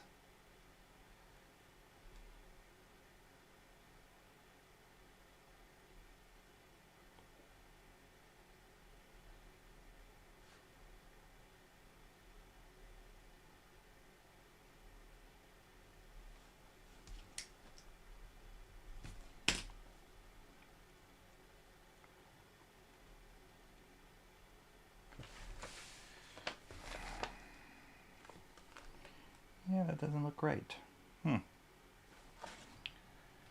Shoulders are off. All right, I think I'm back. Work got pretty intense the past hour. Whoops, all right. Cool. We're still here. Mine was Gundam shows. Nice. Yeah, old Robotechs. Oh my gosh, the Robotechs. I had a friend in one of my art classes or something when I was in middle school, high school, like just regular art class, but he would bring in, I don't know how he got those Art of Robotech books. Oh, I don't think they were Art of Robotech books. I think they were like the role-playing game, and they had all this art in it, and we would do Robotech, like Dungeons and Dragons, but for like Robotech, and we would just pour through these art or whatever data books that they had on the Robotech characters, and everybody would just like want to borrow it from this one guy who got his hands on them. It was so fun.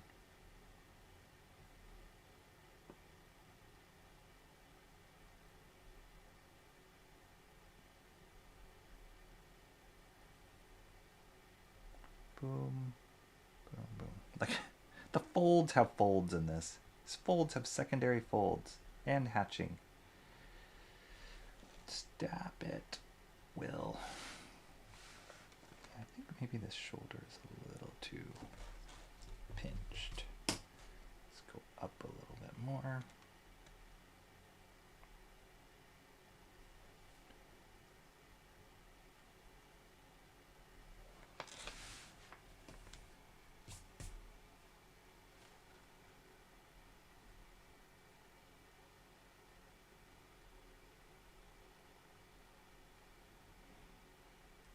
Gotta make sure he has the right number of fingers.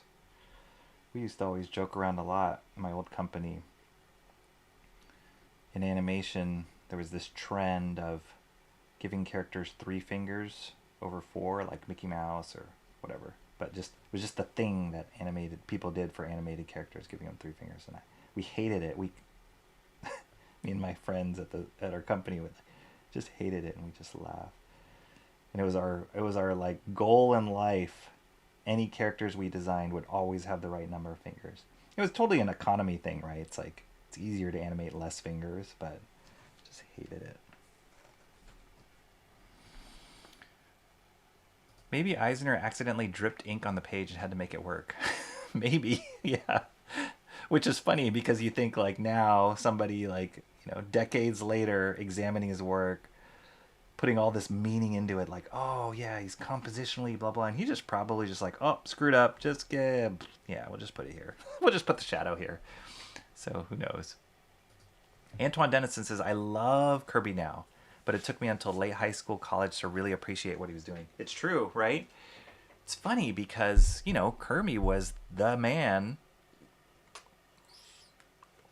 for comics, and I don't know if it's like for his generation, if it was like young kids that were getting into his stuff and so excited by his stuff, but for some odd reason, because we were exposed to different artists when we were young, his work felt, I don't know if it felt old, maybe that was it, like, yeah, dated. And so I just kind of by default just ignored it, or just was like, that's not for me. But that one of the comic books, I have to find out the exact issue because it's such a seminal comic from my childhood. But there was an issue of Fantastic Four where it focused on the Thing, and he was fighting. What was the name of that character? It wasn't Absorbing Man. He was fighting some character who had like a stick, and it was like classic Ben Grimm talking about Yancey Street, and it's he threw out it's clobbering time, and he like threw this villain, and the way the villain was thrown, his back was like, it looked like his back was breaking as hard as Ben Grimm threw him. And I remember looking at that issue going, that was one of the first comics I'd ever looked at in my life, and being like, whoa, like just being impacted by the artwork. And then I started getting into like the X-Men and, Mark Silvestri and Paul Smith and those guys, John Romita Jr. and stuff. And those became my favorite artists. And then the Image guys and all that. And then I kind of forgot about this Kirby issue that like impacted me so much. But then looking back on it as I was older, looking back at that same issue, and again, I got to find out what exact issue that was. I was like, wow, this was so incredible. And it was classic Kirby. It was like at the height of his game. Everything he did was just Kirby'd out. And it was really fun. And it made me realize like why it impacted me so much, but I didn't know as a kid. I just knew it was just so different and exciting. So, yeah, I mean, we go through phases of what we like and don't like, and changes with us as we get older. Our tastes change. What's interesting to us changes. And so going back to like Jay Lee, somebody like him whose style evolves and still stays fresh and still stays at the forefront is it's an incredible accomplishment. Because you see some of those like amazing artists that at the time, and then some of them are like struggling to get work now. Like legends are struggling to get work now, and whether it's their artwork is just out of like not in vogue anymore, or they've gotten older and so they're not as good. I don't know. If to stay relevant as a comic book artist is really hard, really really hard.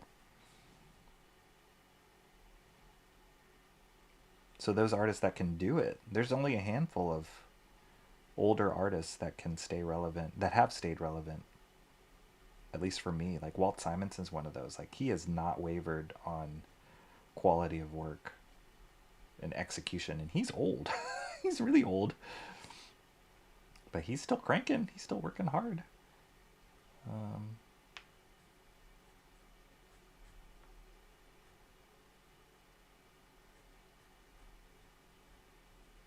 I'd argue like Todd McFarlane. I could not get enough of Todd McFarlane. He was my favorite artist by far during the Image period. His new stuff, I'm like, it's okay. It's not as exciting as it used to be. But his old stuff, I can look at his old stuff all day long. But the newer stuff that he does, But that's not Todd anymore. That's not what he does anymore. It's not grinding as much at the drawing board as he used to.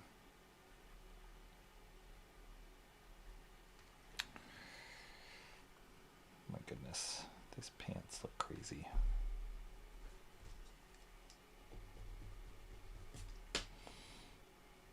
Too low. Low crotch pants. Now, after I finish this panel, before I start the second one, I'll pull out some of those books I was talking about as a break, because those will be fun to look at. What was it? Wizard and Bart Sears. We'll even look at some Jay Lee stuff. What are we doing on time? We're okay on time.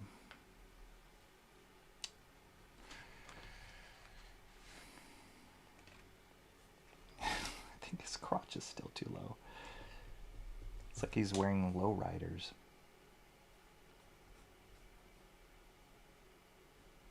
It's great. It's this great sweeping gesture, though, that ties into his crotch.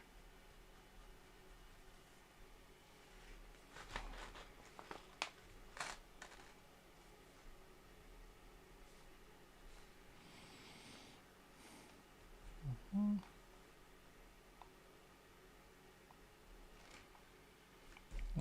That's a little too big.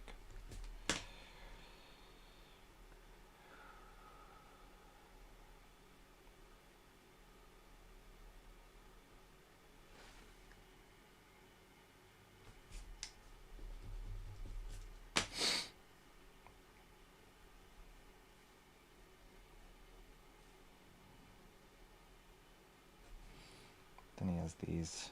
This is gonna be way hard to ink.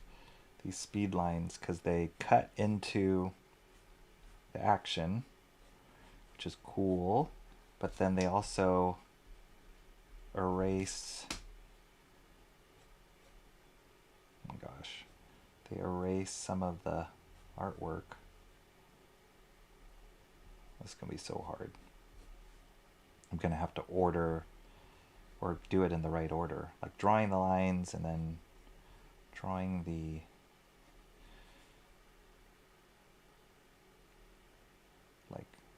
bits behind it. This is gonna be so hard, guys. Why? Maybe I should do a master study on Kirby too. That would be fun. Actually, I have the next one. I think I have the next one planned out. The next master study. I mean, I'm not even close to finishing this one, but I think I know which one is going to be the next one.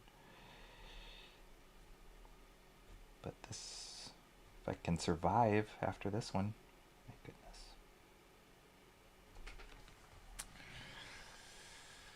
I can see how an artist like Hilary Barta was influenced by Eisner. I should look at Barta's stuff. The only thing I knew of Hilary Barta's work was like he was doing a lot of more cartoony stuff, like funny stuff. You don't remember watching Wicked City, Antoine? Dude, watch Wicked City. It's, if you like Ninja Scroll, yeah, Wicked City is one of those like top, the execution. I'm pretty sure it's Madhouse who did Ninja Scroll, and I think they did Wicked City too, but the execution on that is amazing. And it's like horror. I know I say I don't like horror, and I'm telling you all these things I watched that were horror stuff, but Wicked City has like horror creatures, like Vampire. Oh, Vampire Hunter D is another great one. But yeah, like creepy, and it's like a detective story. It's awesome. Like noir horror. It's great. Oh, dang, Mr. Monkey Boy, almost time to go to work. Ooh, you're starting work late. Sorry. We don't need bootlegs. We can just torrent. Yeah, I guess so. Just noticed Cranberry left. Macross, awesome. 3-hour break for not to be thrown back into the fire. At least I'll get time to sketch some more. 3, 4, it's only a number. 3-hour break. Dang iPhone.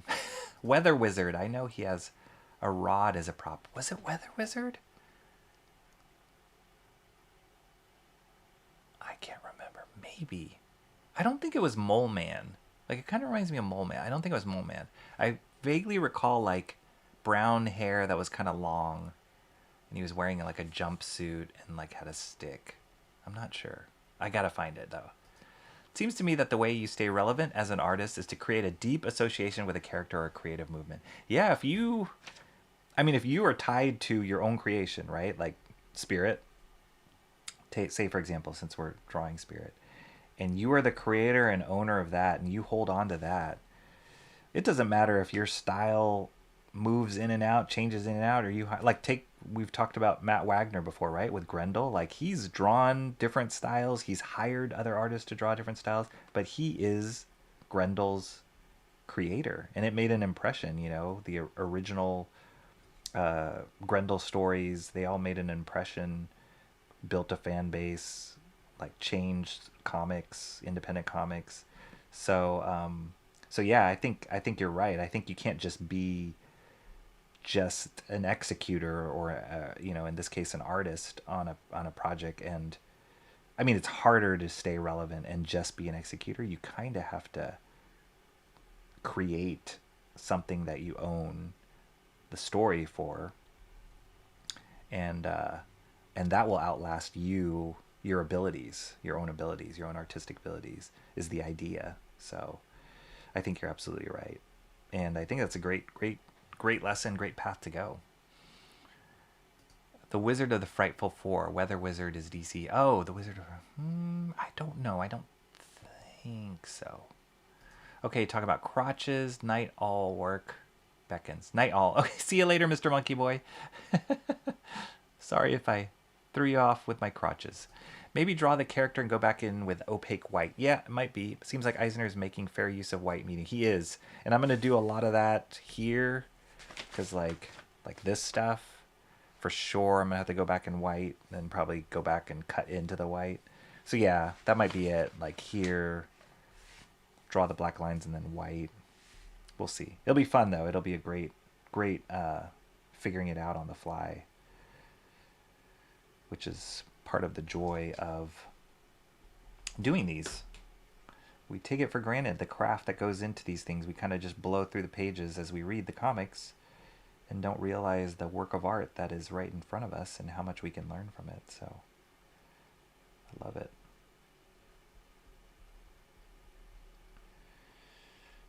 And also, I'll learn what I don't like to do. So it's like, I'm not going to draw any of my characters in suits because dang it, drawing all these folds is hard. I'm not gonna, they're just going to be all in skin tight, you know, solid colored outfits. And not going to draw any guns. I'm not going to draw anything.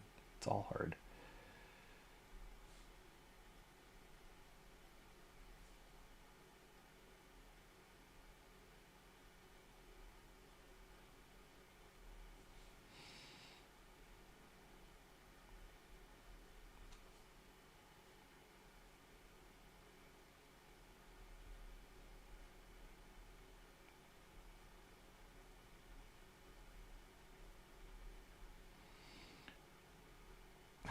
This little detail here. Just a little notch in the desk. There. So cool. Tiny detail, but adds a lot. Boop. Okay. Almost done with this. Where's the end of my panel? Here. Window. Here. Actually higher.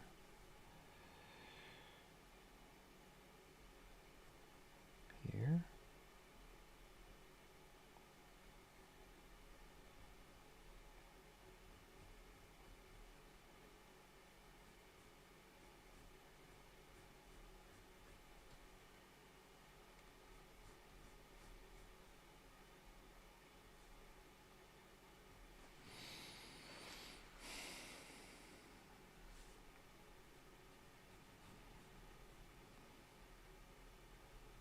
Doesn't look like Eisner liked to use rulers either. Like for any of this straight edge stuff, it's all freehand.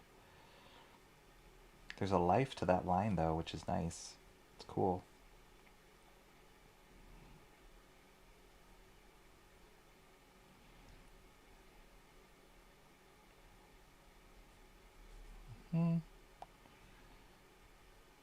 Snow details. Yeah, here's some more areas where I'll have to do some white brush effects.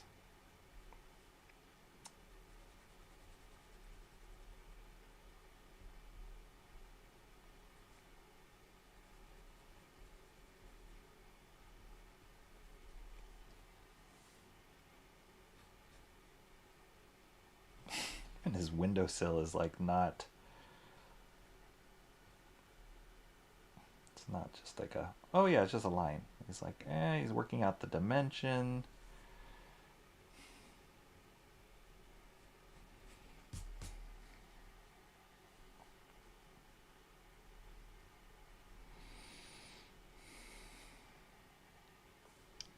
There's dimensionality to this door.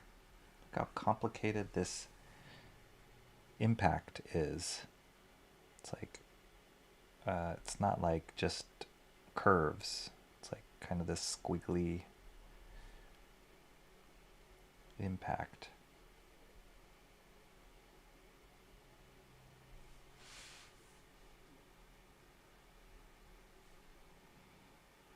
Again, this will not be fun to ink.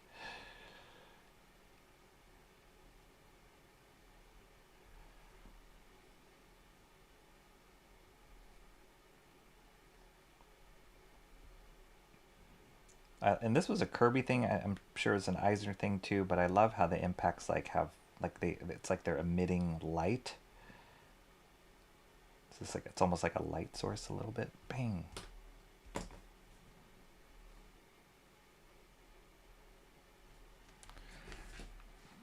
Boom.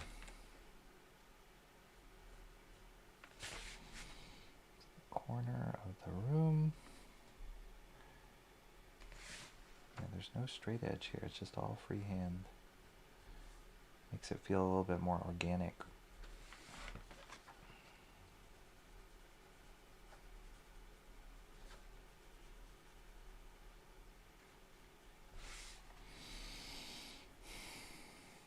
And There's a crack here.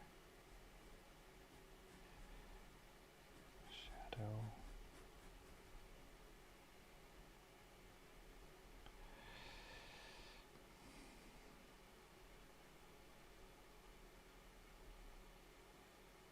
Gosh.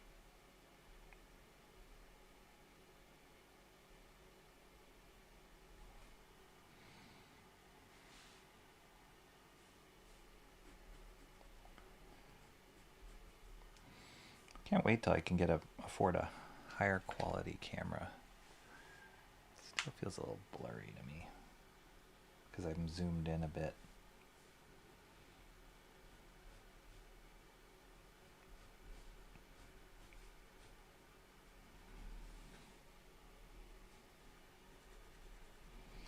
Okay, black here.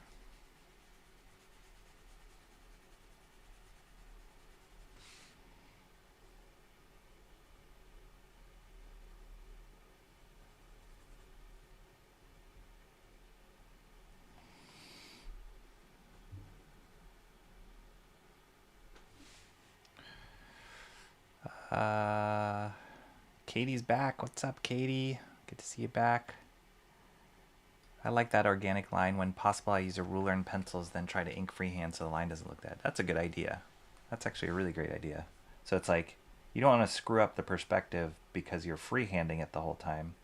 But then, once you have that guide and the pencils, then you can let the ink be free. So I like that.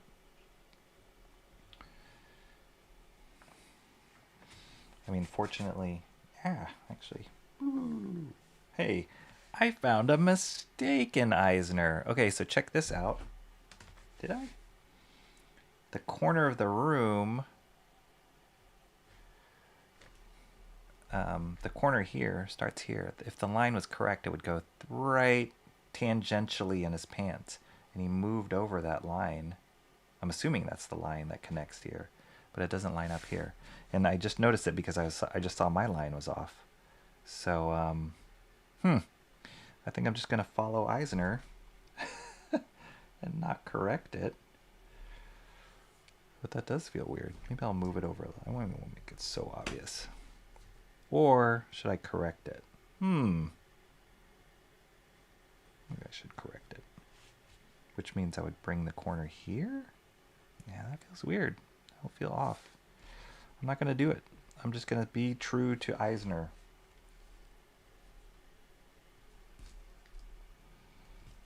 Then people go, wow, you're off. I'll be like, nope, I'm actually not. Go tell EISNER.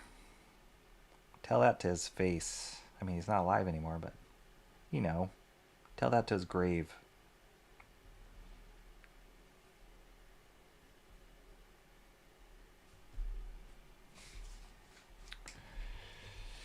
Okay, is that it for that panel?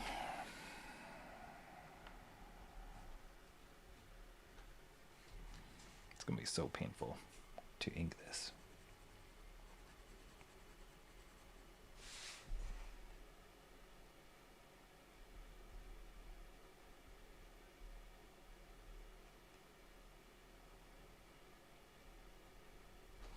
I'm going to switch to red here to get some. I think your camera setup looks great. Oh, thanks. Thanks, Antoine. I try. I know you've joined these streams a little later than some of the other guys who have been here since the very beginning, but my methodology, my technology methodology is I just kind of use the equipment I have. I haven't really put, I mean, I bought some things, but I'm trying to do it as cheaply as possible until, you know, this stuff can start funding itself or whatever. I can find a means to fund this channel. So yeah, I'm using like old cameras, reusing old phones and equipment that I have. And there's certain limits that you hit, and one of them being the resolution. So I know there's a lot higher resolution cameras out there that people use and they look amazing, but I'm not there yet. to be able to invest, because they're pretty expensive. Those high-res cameras can get very expensive. But at the same time, I also know that, like, hey, this is an art stream, and I hate it when people have such great things to share and are doing original art on stream, and then but the quality of their camera is not that great, and it's like you can't really appreciate it for what it is. So if we can find the nice balance between the two, that would be great.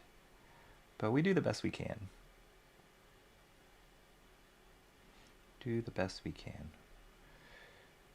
Because not only do I watch like art streams or comic streams on YouTube, I also watch like techie streams too. So those get me like, oh, if I just get that camera and this doodad and this doohickey, it'll make the stream so cool. So there's part of my brain that really enjoys that stuff too. But it's expensive. It's an expensive hobby to be techie and enjoy tech stuff, as Mark's music obsession can probably attest. It's a very expensive hobby, more expensive than comics.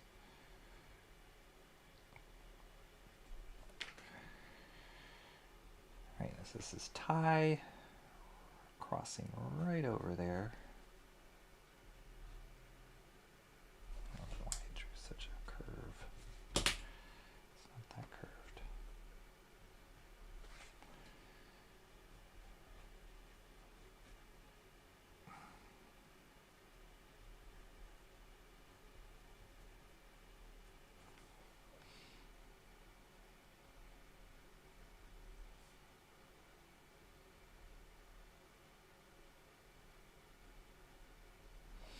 All right, almost done with this panel.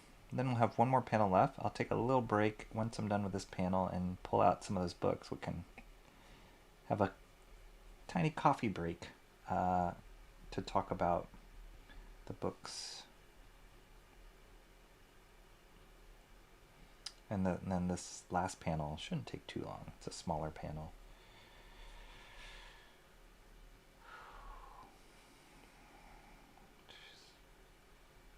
Will Eisner's collars have collars? It's crazy.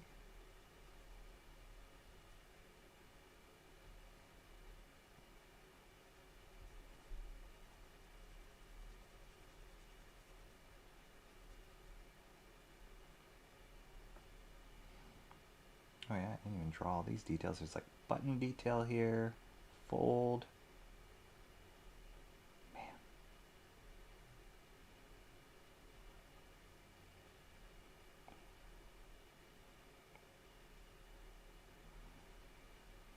Cool.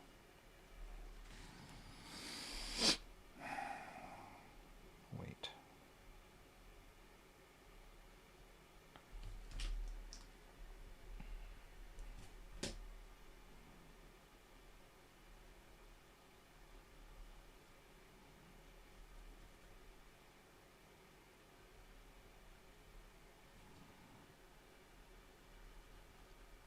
Does this cool thing. I'm pretty sure it's intentional where he breaks the line. Like, for example, right here in the tie, he doesn't complete the line here. It's a negative space that kind of, your eye completes it, but it's awesome.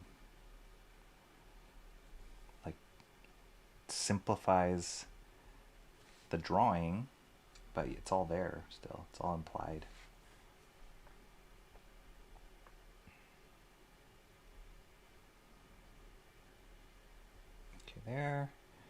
There's the edge of the guy's pants, the chair, the shoe. Alright, is that all it? Boom, boom, boom.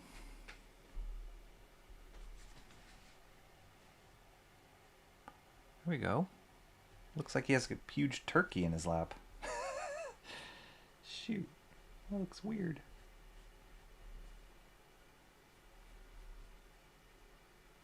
We'll see. Should I letter it? Maybe I should letter it. That would take even longer. I don't know, I'm going crazy.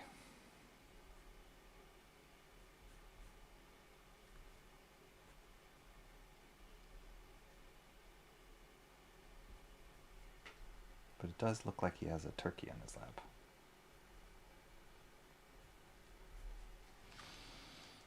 Boom. All right, cool.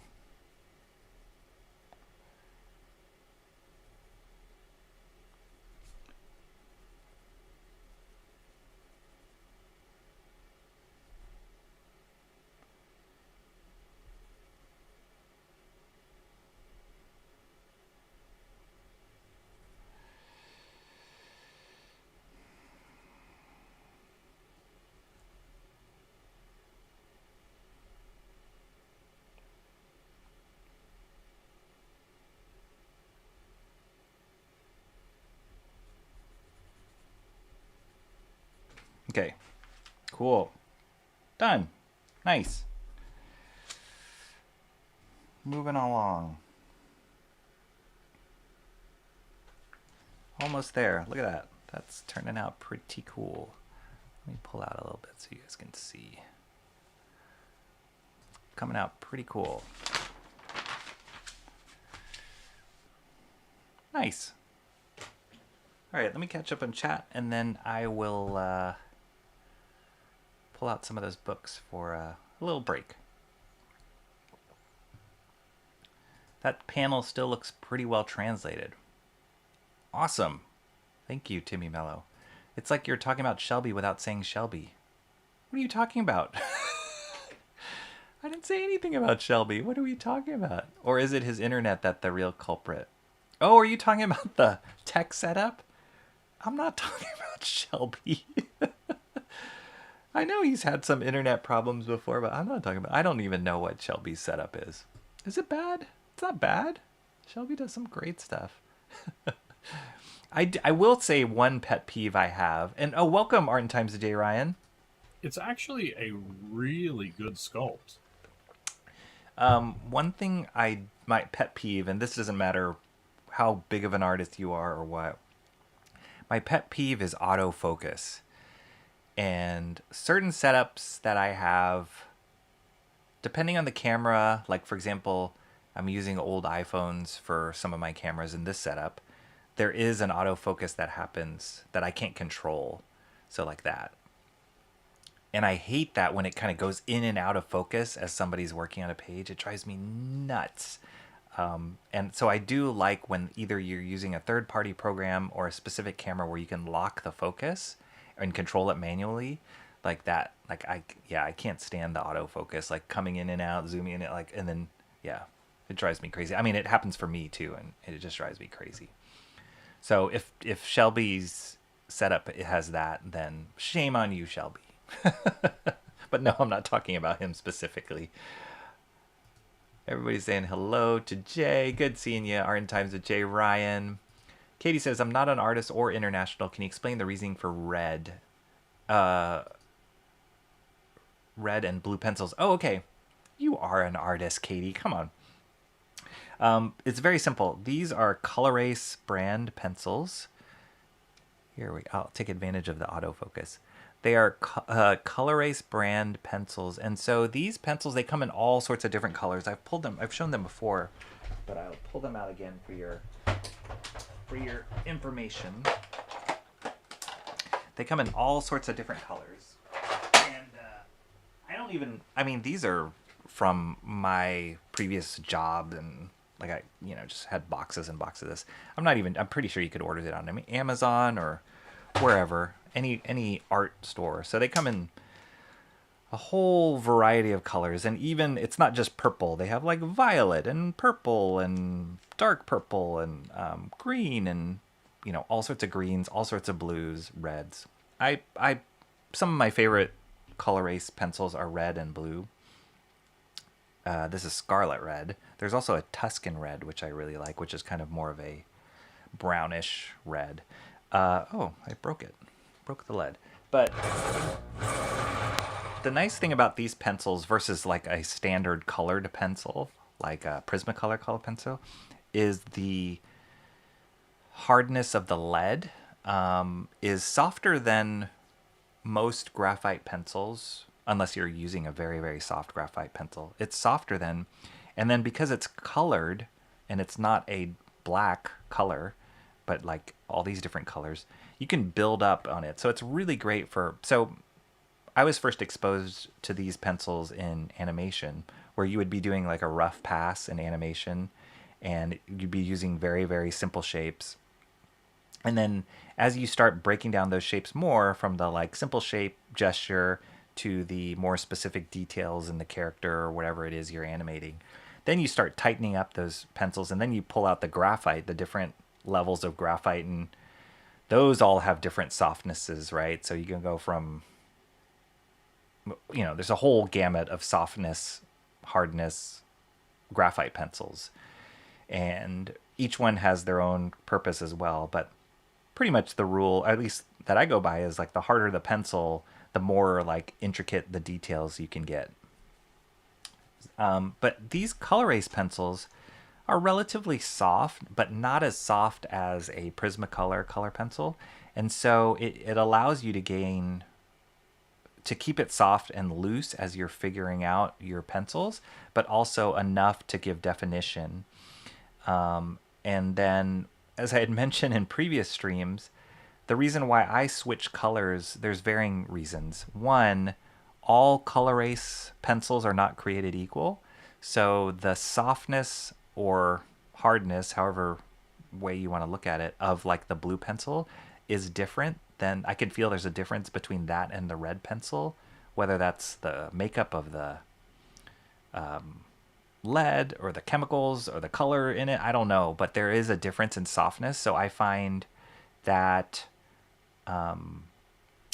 as I'm drawing with a particular color, sometimes it's a little too soft for what I need.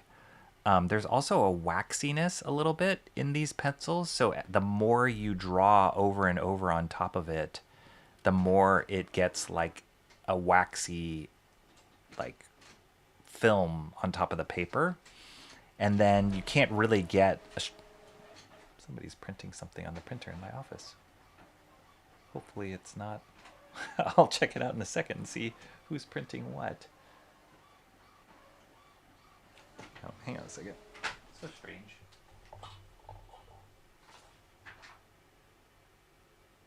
Oh, weird. I think my son printed this out. I'm gonna push it through the door in case he needs it. So what was I saying? Oh, so as you continue to draw over, say if I just drawing with the blue over and over and over again, it'll build up this like waxiness on it, and no matter how sharp I make the pencil, you almost can't cut through the waxiness to like define a line stronger or make a darker mark. And so I'll switch to a different color because, again, the makeup of this lead on the red is different than the blue. And then I can like get a cleaner line or a sharper point, define more detail if I use a different color on top of what I was just working on. So that's what happens. And some people, it's also kind of an emotional thing, an artist thing of some people just like to draw with red better than blue, or some people like to draw with green more than purple. And for me, it often changes with how I'm drawing in a particular day. So it's like sometimes, yeah, I'm killing it with the blue, and the blue, whatever, my artwork's coming out great. Or sometimes it's like, it just looks horrible, so I'll switch to the red, and vice versa. So yeah, it's cool because they're not for coloring like a colored pencil, like a Prismacolor color pencil. They're more for drafting and building up a drawing. If I wanted to, and I've seen people do this too, after they get through this pass of colored pencils, sometimes people will take a graphite pencil and go and do like the hard pencil line on top of this. And that works as well, but I kind of can figure out what I'm doing. Since I'm inking it, I don't need to go to that stage. And then a total other reason that people use these colored pencils, there is, I think the original one, maybe I'm making this up, but I believe the original Color-Ace pencil was a non-photo blue pencil, which you can still buy. The actual color is non-photo blue. It's lighter than this blue. I think I might have one. Yeah, this one is actually a non-photo blue. Let me get this to focus. You can see that non-photo blue. And So if I were to draw with this blue, and you can see it's like lighter, it's almost the color of this printout blue. And if I were to draw with this, not super dark, but like, you know, average pressure, if I were to photocopy it, it wouldn't photocopy. That was the whole purpose of it. So you would draw like your sketch, and then you would draw the hard pencil line once you figured out the sketch, and all these sketchy lines wouldn't reproduce in a photocopy. So that's why it was called non-photo blue. So that was a long-winded answer, but that's the reason for the colored pencils. So yeah, I tend to draw mostly with red and blue. Different varying degrees of red and blue, but that combo. But I worked with artists that sometimes all they used were green, and they would make sure, like the producers would buy, can you get me this certain green color erase pencil? Because that was their pencil. Tuscan red is a hot one in the studios I worked on. People love Tuscan red, and it was harder to find. The easier ones to find are like blue and red. Those are most common.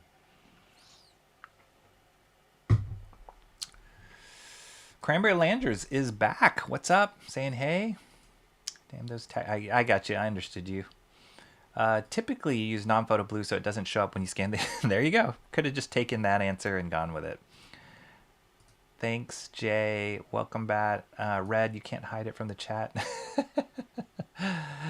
I give up with my phone typing. No, I hear you.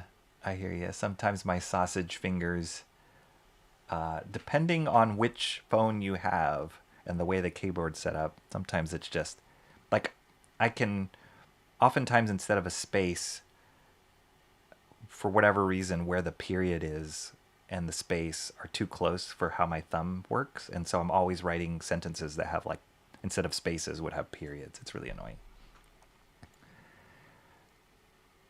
I have boxes of color erase. Carmine Reds. Yeah, Carmine Red. That's a good one. That is a good one. Color Ace. I don't know why I've never heard of the brand. It's called like erase. Color Ace. Yeah. Not Color Ace. Color Ace. It's a good one. I'm really bad at making typos. Yes, no problem. I use the red for tones. Yeah, that's good too. Pops off the page, see it better on streams. Blues tend to get blown out on streams, but are great for scanning. There you go. And then I've seen it too. People will use colored pencils, whether they're color erase or not. In production art, you can see it like for, let me see if I can find it in this Mike Zeck book. They will like annotate like hold lines or fill lines with the red mark. I don't know if they did it in this one. I know I've seen it in some other artist editions I've seen.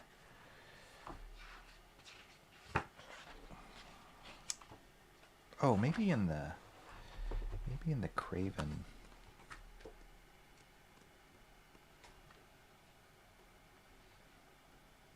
They'll make like an annotation of.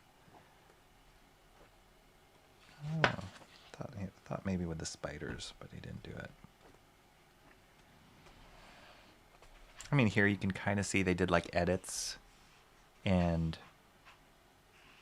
technically the way that they would copy these, you wouldn't see these edits. He's doing like a spelling edit here with the blue line. Look at that. Look at that page. So good. Yeah, you see it a lot in covers. Yeah, maybe not. Or like effects, they would do it too. They would like draw the effects in a different color so that when the colorist would see it, they would know to separate that out.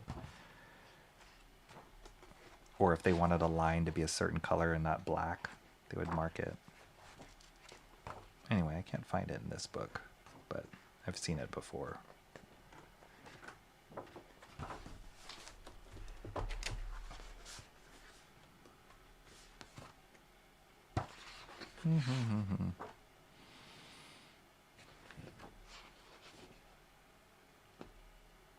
Classic, one of the best Mike Zeck covers of all time, right there. Like that's up there with the Wolverine Hulk, Todd McFarlane.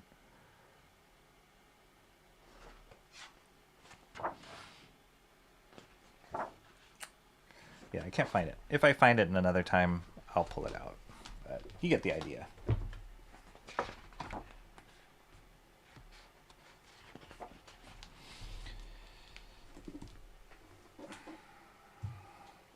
All right, what was I going to do? Oh yeah, Wizard Magazine and the Bart Sears.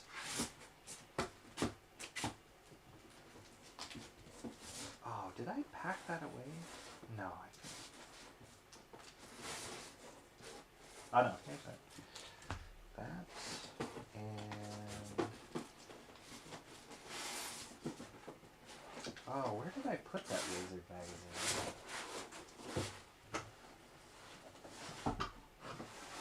I think the Wizard Magazine I did put away.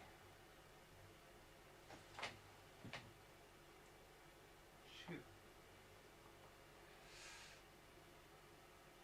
I might have put it away in the garage.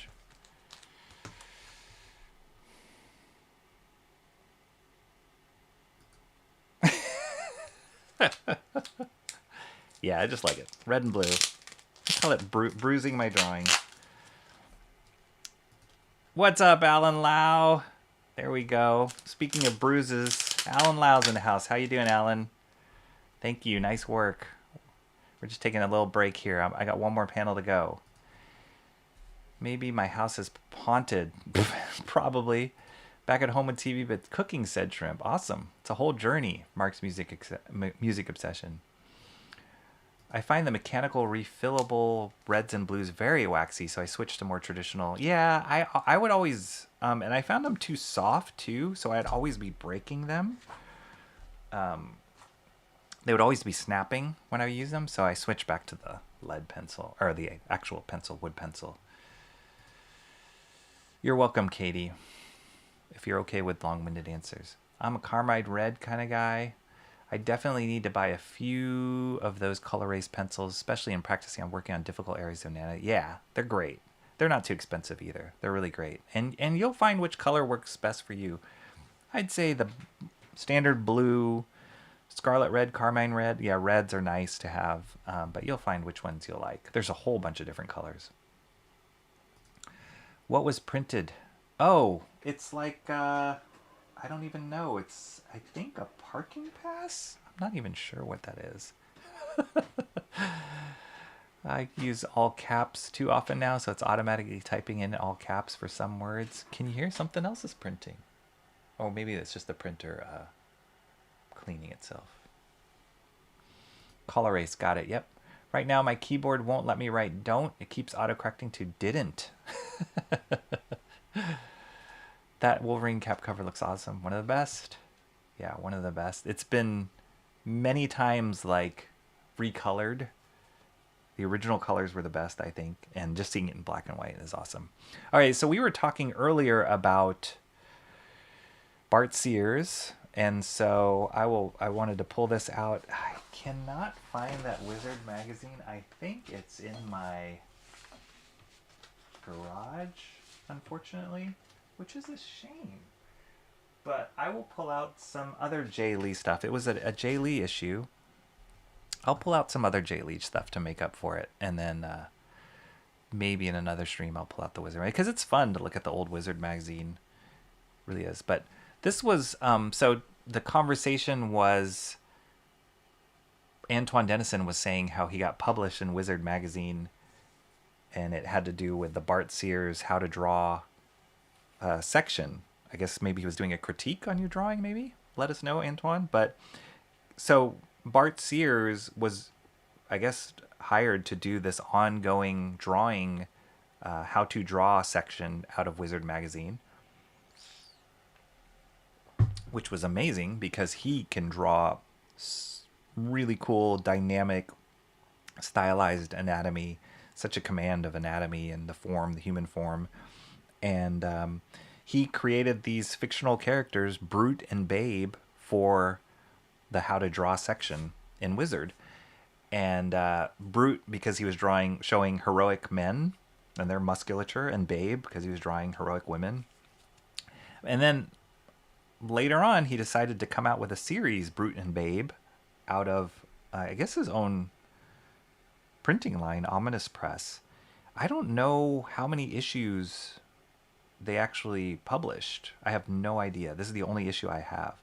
But it's so cool. Like, this is such a cool design, cool cover. And look, Bart Sears drew it. Andy Smith inked it, I guess, because Andy Smith was oftentimes an inker assistant for Bart Sears stuff.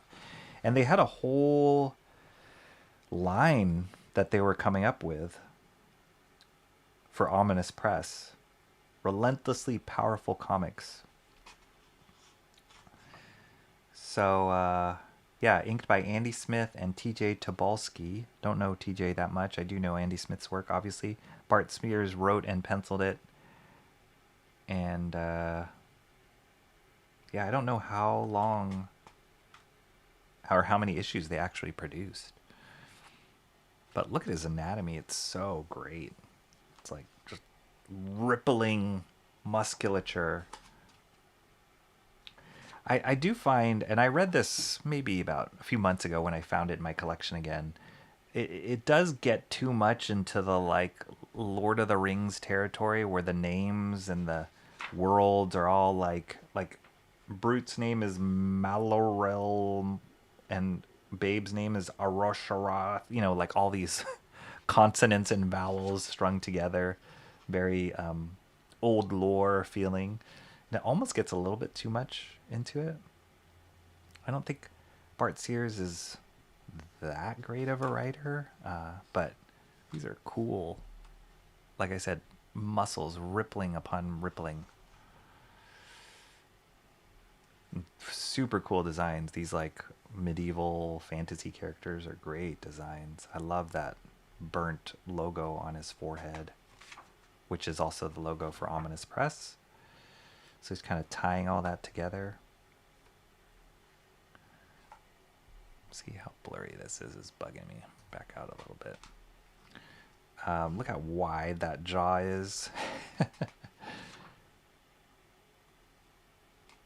You can tell Bart Sears loves drawing the figure. And the background, I mean, he can, but not as much as he likes drawing the figure. So yeah, the story, I don't even remember, to be honest, half the story. He just created these cool characters, and then, yeah, oh yeah, that's right, like Brute is kind of like across the ages, like he's setting up like, oh, you know, Brute is a hero across different time periods, so he can do whatever he wants in the story at this point, which is awesome. It's kind of a cool device. Like the future and the past and Conan territory and like sci-fi and apocalypse. It's cool.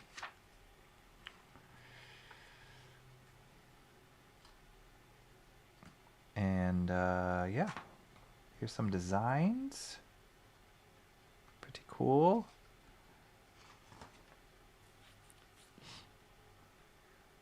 More designs here, kind of like this villain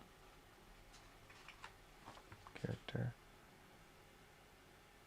Yeah. So yeah, this came out like, let's see, what year did this come out? 1994. So we're talking like riding the wave. Image had been well established already, a few years already in business, and hugely successful.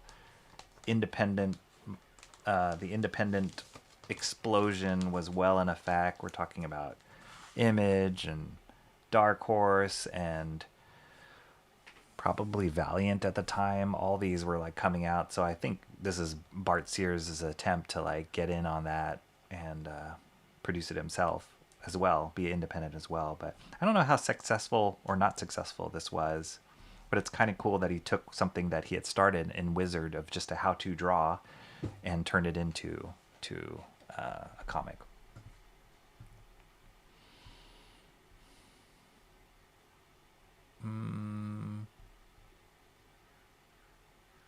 Yes, sir, that's exactly right. Sears was critiquing pages based on a script he wrote in a previous issue. Cool. Yeah, I remember this book, Cranberry Ranger says. Oh, wow, nice. I have an old Wizard best of on how to draw. I bought it specifically for Michael Turner's style to imitate. Also saw EBS and Dale Keown had tips in that book as well. So good. These guys are so, like, has so much history. It's funny enough, Michael Turner, I mean, I know he was like top artist for the longest time before he passed away with like, just all of the work that he was doing, right? Witchblade and Aspen. And I never was a Michael Turner fan. And even to this day, I'm not a huge Michael Turner fan. I don't know why it is. Like, he hits all the right buttons for artists that I liked at that time. But there was something about it that didn't click with me. Not that he wasn't good, but it just never, I was never a huge Michael Turner fan like some people were. So it's funny. TJ Tobolsky is another one of CB Cebulski's pseudo. Maybe. Sounds kind of similar, doesn't it? This stuff fueled my imagination as a child. I really remember this issue, like every page. Nice. Yeah, that guy in the back looks cool. Crazy hair design. He does look like a bit like Mr. Sinister. Yes, Fathom. That's right. That was a Michael Turner book. Okay, cool. So that... Oh, yeah, let me pull out some Jay Lee stuff. Just for the fun of it. So, some of my favorite Jay Lee things. What?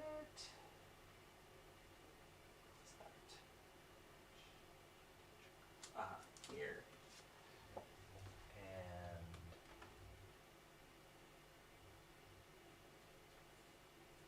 here.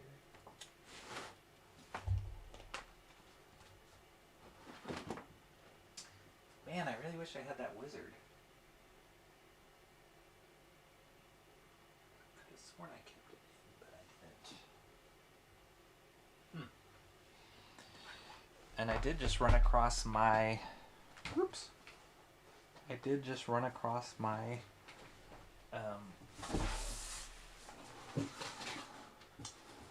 my copies of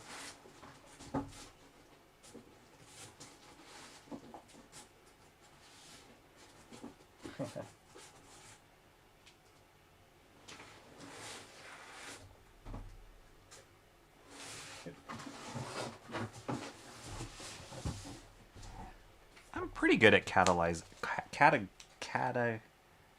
my stuff, organizing my stuff, but I am finding recently, like, things are just spread out all over. I have stuff in my garage. I have boxes.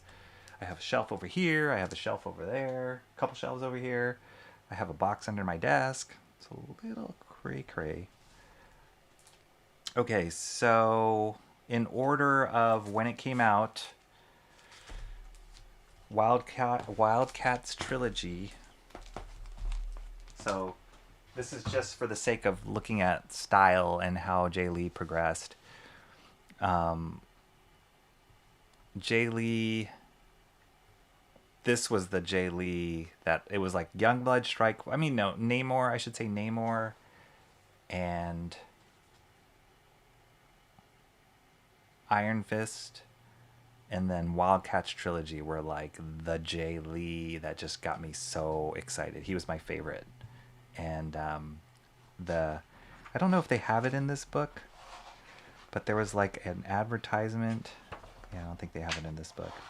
This was one of them, but they had an advertisement for this series. It's like zealots in the middle and grifters behind her, like in shadow. And it's like symmetrical, or like a vertical composition. And I remember seeing that advertisement and just like freaking out at how much I loved his style in this. But this was another one that was part of the advertisement. I mean, that is the coolest grifter imaginable, at least in my mind. Like, I like Jim Lee's grifter for sure, but that was the cool, like, he was so sick. And like his like spiky collars. It was amazing. And I loved his zealot. So this style, whatever it was, just tapped into my brain at the time. And all the like I was trying to do this myself in my own work, like the splattering and the really stylized spindly lines. Loved it. And you look at it now, it's really hard to read some. But look at that pose for Voodoo. Holy moly. And then the veins, it was like the Bisley veins, the influence in that. It was just the coolest. And he would use silhouettes really well. Super smart. So half the time he wasn't drawing anything but the characters looking cool. And then he would just do these splatter effects or silhouettes in the background and make up for it. So great. Warblade. Like, Warblade didn't look like so he looked so threatening the way that Jay Lee drew it. Like, I feel like with this, like, Wildcats was awesome when it came out. I was like so excited. Jim Lee, and it felt like this is Jim Lee's X-Men. But then when Jay Lee drew it, it was like, this is a whole different kind of book. Whole different kind of team. So awesome. Just crazy robots. Awesome one napped. What the heck, dude? Boring. Wildcats. Yeah, Jay Lee is the top comic artist in the mainstream, in my opinion. Awesome. This was the era where I liked Jay Lee the least. I felt he was too stylized and gimmicky with a toothbrush. But yes, I can see that. I can see that. Rocky has to be the coolest grifter. Wait a minute. I remember a lot of these pages. I don't know. This just hit something for me. Or him drawing Chapel too. Youngblood Chapel was great. I love it. And you could tell this guy could draw, even though he, like, you know, the style was amped up to 100. You could tell he had a sense of, like, drawing and appeal. And I think he was just working so fast too. Oh, I love this Zealot. That was another one that was an advertisement.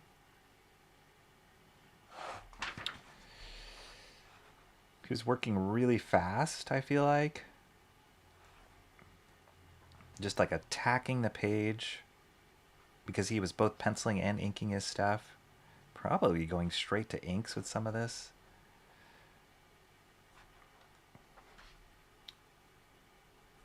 Yeah, I just felt like the characters took on a different life when he was illustrating them. And then he would do these awesome things where it was pretty simple. Like, simple line, just some indications of folds, but like just a simple graphic shape. And then silhouettes. And then as this, I think it was only a 3-issue series, it started falling apart a little bit at the end. You can tell he was like either running out of time or running out of steam, because he would do a lot more silhouettes than not. A lot more close-ups and splatter effects, like Antoine Dennison was calling out.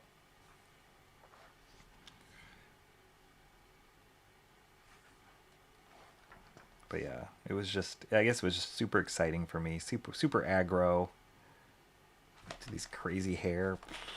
Did that a lot with Namor, Savage Namor. And then the story wasn't that great on this series. So then this was, yeah, Wildcats trilogy. You can see it slowly falling apart here.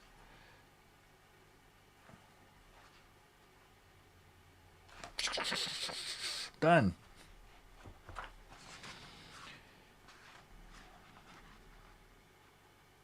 See, that's a cool silhouette. All he did was like, drew this and then just some lines and done. Grifter.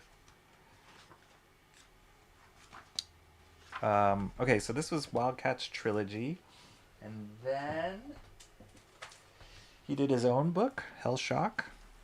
I hated these covers, actually, to be honest. These like weird photo collage covers was not what I wanted from a Jay Lee book.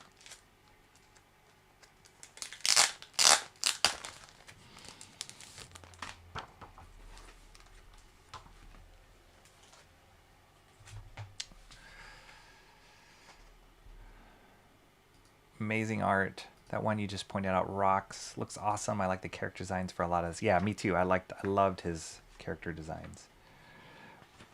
And then Jay Lee started getting a little bit more realistic in his artwork. specifically in Hellshock. Like you could tell he was like referencing a lot more, not just stylizing the crap out of everything like this stuff.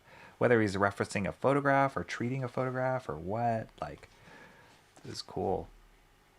But his main character was basically like, felt like what he had been doing in Namor, which is like a long-haired, scraggly-haired dude.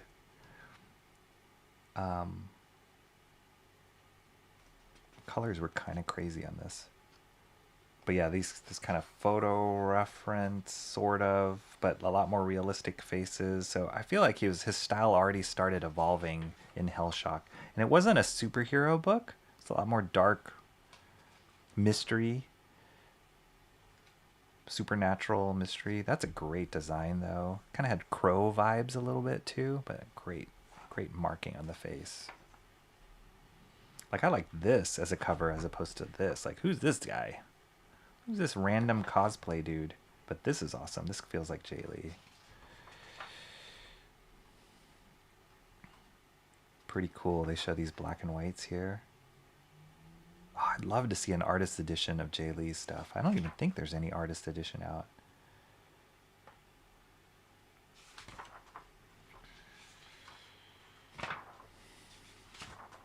Fun. This is like, look at that. Pitt was going to come out. Prophet with Stephen Platt. I love this time period. Joe Mad drawing Youngblood, Battlezone. All the cool kids were working at Image. Okay, let's see. Let's look through a couple more of these Hellshocks. Yeah, I feel like these covers were...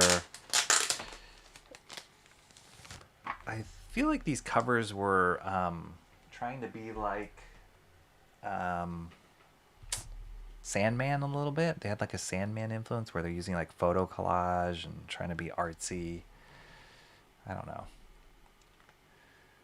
That cover I remember the most. There were 2 Hellshock series. Yes, I think you're right. I remember the relaunch with a promo cover on previews. Yeah, I'm pretty sure you're right. There were 2. This was the original, the first one at least that came out. Looks much worse. Looks good with the cross. Savage Dragon. Yeah. Probably why I never picked up Hellshock. Maybe. And it was kind of a creepy story. Jay Lee was the writer too. So, but you can tell he's trying to... it felt like he was using more reference, more realism. Even though it's still stylized and we get these splattery things that he was doing, there's a little bit more realism injected into it.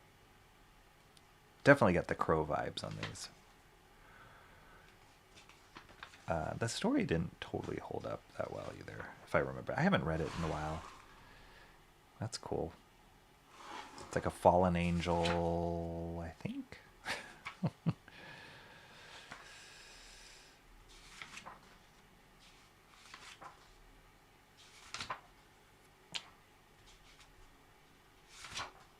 Okay. Cyber Force, Team 7, Backlash. I love all these old ads. They just kind of bring you back to the time period. Some early Greg Capullo work when he was on Spawn. Wildcats. Trading cards. Pretty awesome. Alright, 2 more. I'll just jump to the 4th one. This one was a Bill Sienkiewicz cover, which is kind of cool. I never put 2 and 2 together of how much Jay Lee was influenced by Bill Sienkiewicz until I saw him do a cover for him. And I'm like, oh, I get it.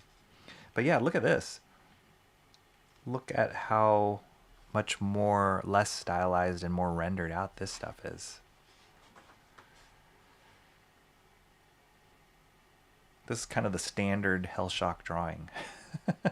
That front face, half in shadow with the cross.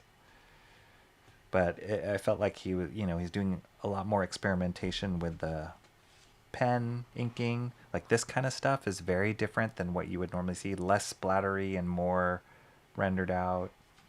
Felt different. Totally experimenting. There's more silhouettes. He's like, I'm running out of time. Silhouettes, splatter. Almost feels like...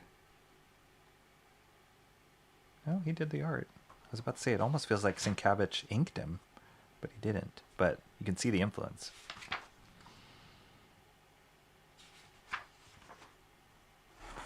So this is an Andy Kubert pinup. Just stretch the heck out of his face and then ink the snot out of it.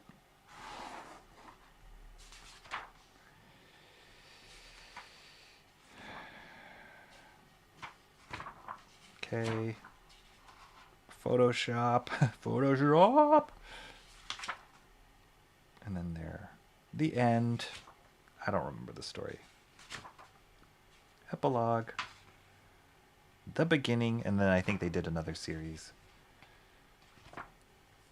Well, let's check it out. Art T-Bear. Black and white. So long ago. Alright, cool. So that's Hellshock. And then, yes, he did the Tower, which I don't have. The Stephen King, Dark Tower, sorry. And then here's one that I do have, Batman, Superman. And this is pretty indicative of where his more current artwork is. Yeah, there. I don't have I have some individual issues of Jay Lee doing Before Watchmen, some issues of that, but it's kind of in this style. But look at this. Amazing. Like when he hit this level, it was like, holy moly. And then look at his pencils. My gosh. Like he's not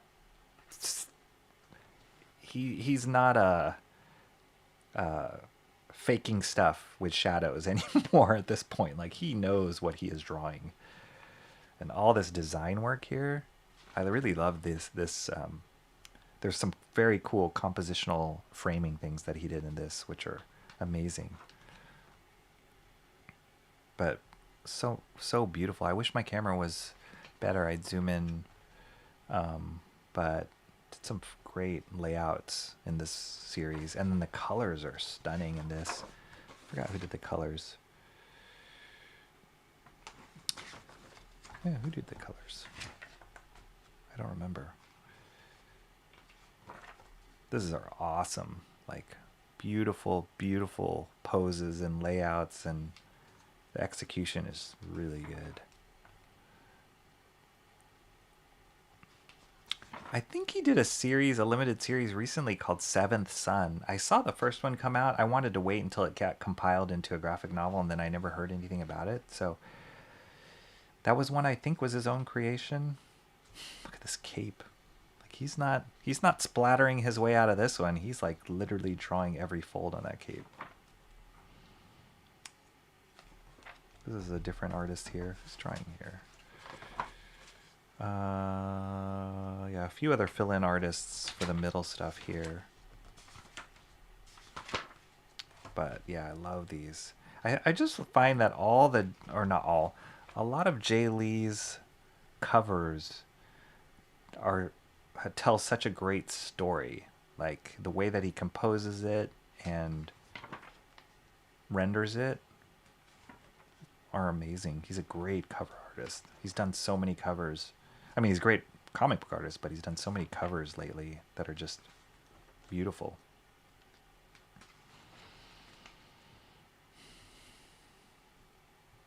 Those covers look like, oh, Photoshop, what can I do with it? Right. Backlash, nice. Yeah, classic. He's a better splash and cover artist, it seems. Oh, this so far looks the best art. Yeah. Yep. Like his faces for the splashes, full pages, and women. Guess I should cook some chicken, you'd go. Yeah, Dark Tower, I believe, is his best work so far. Yeah, I mean, his evolution is, talk about somebody keeping himself relevant and exciting. And when you compare that to this, it's almost like a different artist. But there's stuff that's still there. Look at his use of silhouettes, these kind of stylized things, but then, dang, come on now. Like, this is classic Jay Lee. He does a lot of, if you guys notice his covers, he likes to draw profiles a lot, and he does them so well, and they have so much impact. Love it.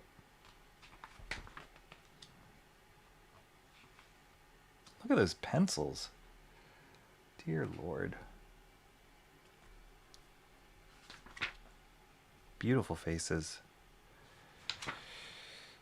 I love this coloring on his stuff. Usually I don't like modeling on people whose artwork is so graphic, but the colorist on this is great. Here's another fill-in artist. Skip. Let's get back to Jay Lee. Skip. Sorry, fill-in artist. Like these like painterly touches back there, just enough. They don't distract from what he did, but they also like complement it. And then he's using these bold black shapes, graphic shapes. It's awesome. Look at that profile of Darkseid.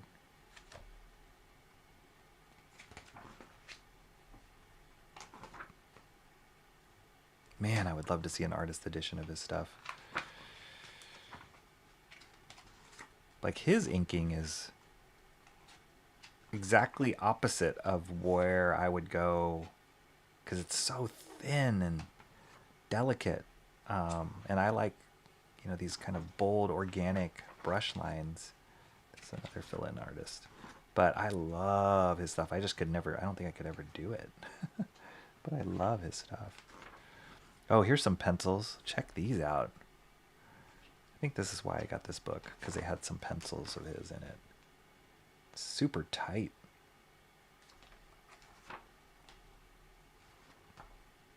Amazing. I mean, this is beautiful. Beautiful. It's all silhouette. There's that profile. Oh, some cool sketches. It's awesome. Anyway, Jay Lee break. Pretty cool. So just cool to see his evolution, and there's a few other steps in between what I just showed you guys too. But he is an artist I admire tremendously, and I just love, like we had talking earlier, like how he's evolved with the times, and just gotten better and better. All right, I'll catch up here, and then we'll get to this last panel, and then we'll be done. You can tell he had an editor on this book, Less Random Looks. Or have them burned into my mind up to now. Oh, I've got a lot of these pages burned into my mind. I believe June Chung is coloring his work. That's his wife. Yes, they are connected somehow, whether it's a wife or girlfriend. And I do think you're right. Either she's colorist or inker, but yeah, I do think you're right. It's crazy, right? I think the pages were shot from the pencils and not inked at all. Oh, maybe that's why they have, like, even though they're so graphic and so thin, the lines are so thin, they still have like an organic quality to it. Like his work is not cold. Even the newer stuff feels a lot more warmth or organicness to it than his earlier work.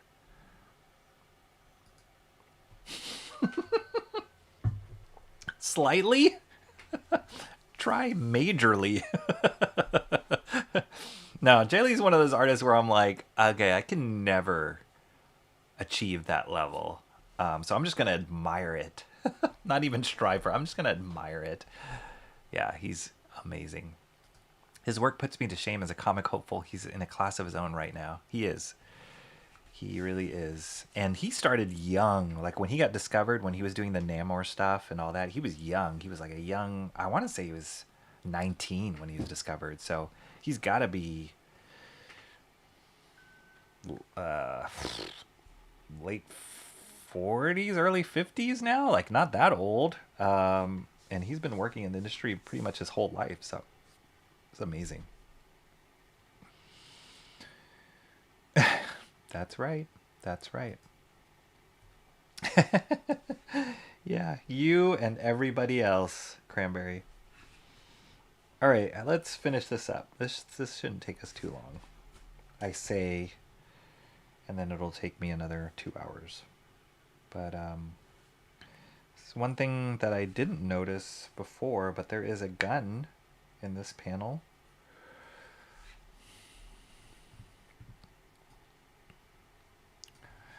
There is a gun right here, gun barrel right here in this panel.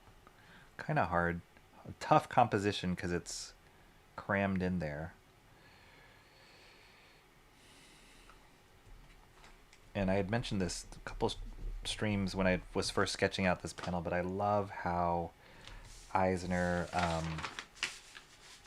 how he pinched this expression on this panel. Like, not only are we looking through the eyes, but he pinched the expression. All right, I drew that gun barrel way high.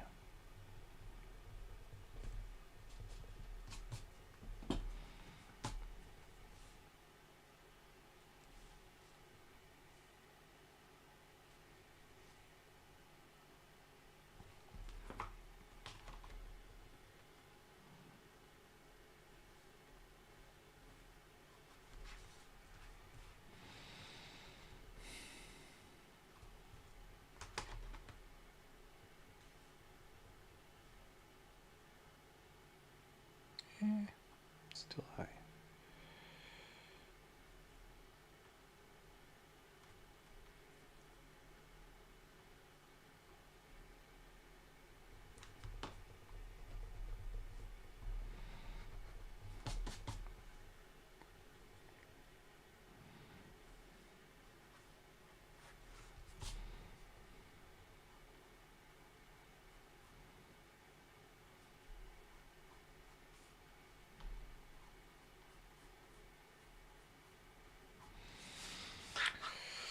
And I think another thing that's going to be tough in the inking phase is all these like eyelashes and my gosh.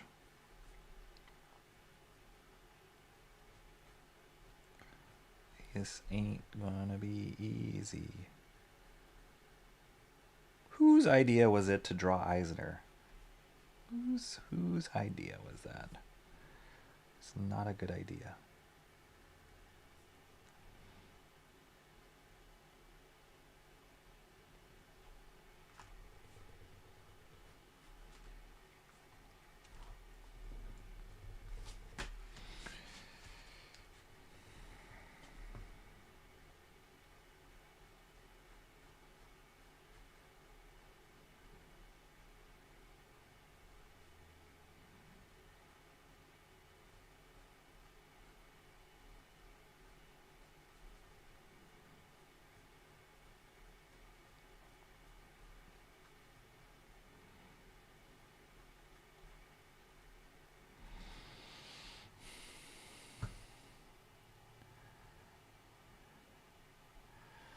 I know that he is using brush to ink his Dynamite art. I've seen Nick Barucci shilling his originals. Oh, okay.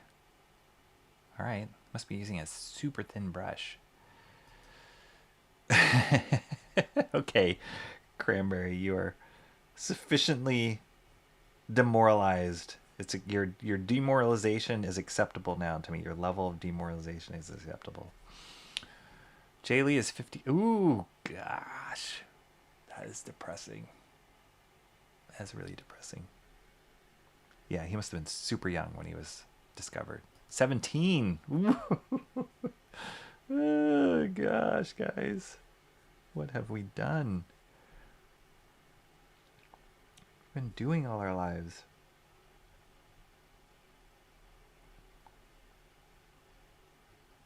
$17. And he was cranking out a monthly book with Namor, I know he was. At least for a good few issues. I mean, if you're 17 and you get this shot at Marvel, he must have not slept and just hit his foot on the gas, and you can do that at that age. So took full opportunity of it, and I just feel like everything he touched at that time, from Namor, he did some Iron Fist, everything he touched was gold. It was like so cool. Everybody, I know I was freaking out his rendition of everything, because he brought a style that was just so different than what was popular. And I guess because he cranked it out super fast too, like, and his style lent itself to be drawn really fast. As opposed to say like Stephen Platt, he was another one that like blew up on the scene, and his artwork was amazing. It just tapped into what everybody was loving. It was like McFarlane and Portasio and, you know, Jim Lee and Liefeld all on steroids. And but his style, the style that got him, made him popular at least, was incredibly difficult to maintain any kind of schedule and, you know, monthly rhythm to do. So he quickly like became known as the late guy because he was just drawing his too much detail on all this stuff, which made his stuff cool. That's what everybody loved, but it just took too long to execute. And then it just started falling apart, and he got more behind and behind, and then later versions of his style were, in my opinion, not as cool as his original Prophet run. So yeah, that's almost a story of like the opposite happening. But I think Jay Lee, because his style lent itself for so much shorthand, and he was so strong with the graphic shapes and the silhouettes, like he just would crank out his books so fast.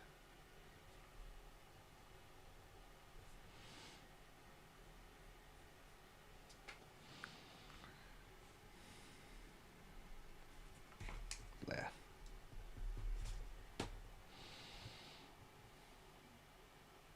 Rocky, I didn't nap during your show. I've been jumping streams and napped on FNT. Okay. Nice. As long as you're not napping on mine, I'm good with that. Awesome one.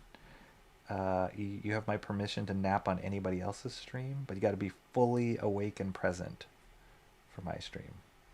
Can't miss a detail. You will be quizzed at the end. One of my favorite artists, if not my favorite artist. Awesome. I agree. I would have told Shelby that Rocky, but he stopped streaming. Oh yeah, it's like if I devote my life to just drawing as good as Jay Lee, can I even get to that level? Slim possibility. No, we just gotta run our race. But it's cool to see why and what, how, I don't know, all the things, all the questions, the certain paths that people take, and just to admire evolving, because, you know, we slow down as we get older, our skill sets change, our interests change, our purpose changes half the time. Like, you know, we're not just trying to get discovered or going after the grind. You know, we have like families to raise and, you know, bills to pay, and which is different than when you're like 17. You're just like going, just trying to reach the stars.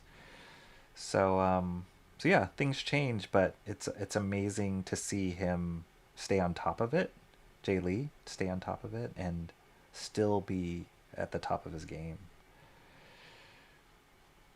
There's not many artists you can say who are able to do that. I mean, that's actually a good exercise to think about, like, who are the artists that...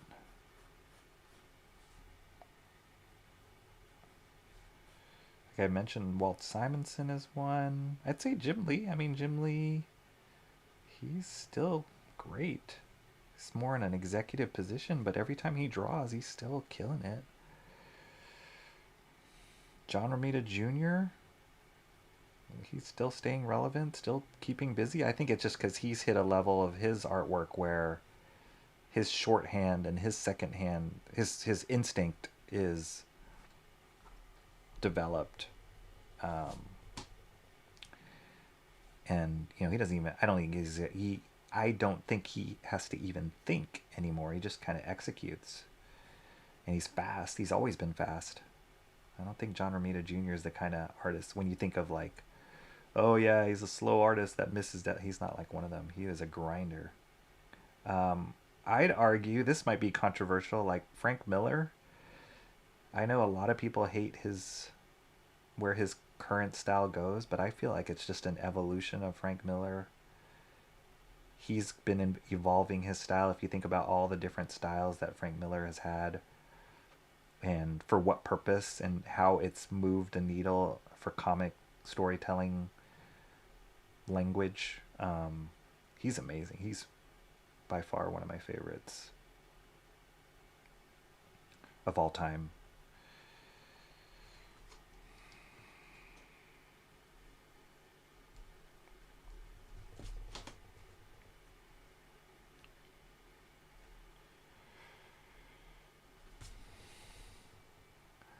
How about you stream again and draw? Yeah. At 17, I was washing dishes. There you go. I was nowhere near where Jay Lee was. I don't think I'm good enough to watch. I've been thinking about doing that, though. Awesome. Just try it, Cranberry. Just do it. That's right. Do it. If only I never stopped sketching out when I was 18. At least I'm only 35 and just how getting to the cusp of a presentable Western comic art style. Just do it, guys. Like, it's okay. It's okay. I think we think I am in this boat for sure. We think that whatever we put down has to be perfect and like our magnum opus and like the vision so that everybody sees. But if you think about the people who are successful and how much crap they had to execute and put out there, all the bad drawings they put out there. What's that? It's like the Picasso quote of like, you need 10,000 bad drawings to get one good drawing. Maybe I'm making that up, but I've heard something like that. Nobody remembers the bad drawings anyway, but you just got to get them out there and get out. And the whole point is the discipline of drawing or painting or whatever it is, whatever art you're producing, the discipline of doing it, executing it, and finishing it. Not just starting it and stopping, but finishing it. And just getting into the rhythm of, doing that. How many thousands of drawings did the master painters and artists of the time do? But we remember the one Picasso drawing or the one, Da Vinci drawing or sculpture, but those guys were grinding all the time.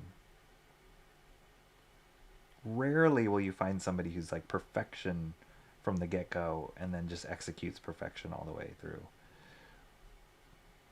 We just don't see all their bad stuff or hear about it. And they're out there. I mean, they're out there. The guys who are amazing all the time are out there, but that's a rare unicorn find. So yeah, my advice to myself and to all of you guys who are watching, listening, talking about it is just do it. Just do it. Can't hurt anything.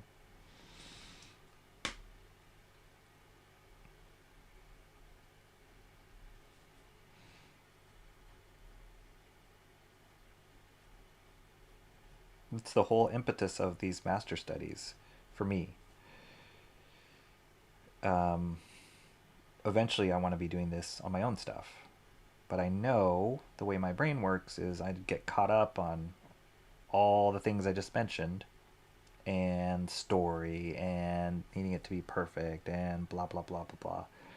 But I also need to get better at drawing on stream and talking and drawing and explaining why I'm doing things, which is part of it too, with the way, at least part of the way I want to do it too. And so if I wait until I'm ready with my own story, with my own drawing ability, before I learn all these skills, it's never going to happen. So I just had to find another way of like, well, how can I learn how to draw and do art live on stream without getting so caught up that it has to be my perfect image, magnum opus, blah, blah, blah. So I was like, I know, I'll just start doing master studies because I can learn from those at the same time. So just trying to build up that part of my skill and then work on the other skills when those are ready to go. But yeah, I just got to do it. Got to do it. we don't have tomorrow. I keep seeing all these announcements of artists like John Cassidy, and there was another one. I think the last name was Moline, another comic artist who passed away suddenly. It's like we don't have all the time in the world that we think we do. I wish we did, but I don't think we do. So just gotta use the time that we have wisely. And I drew that head too big.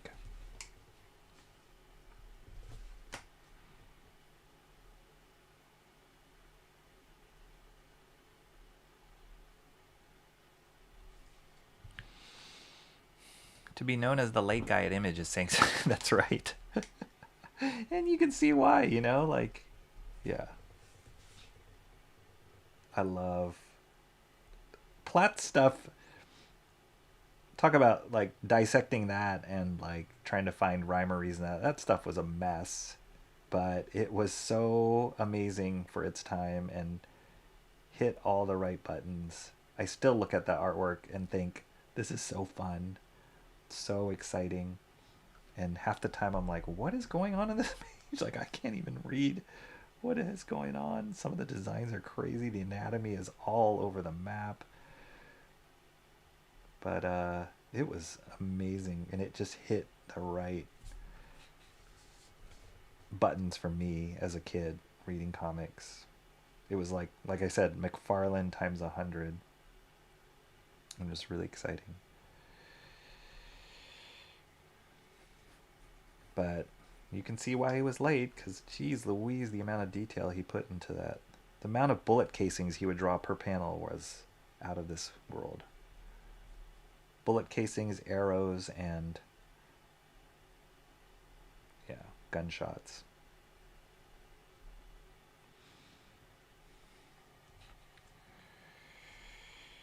I totally drew this head too big, but it's okay.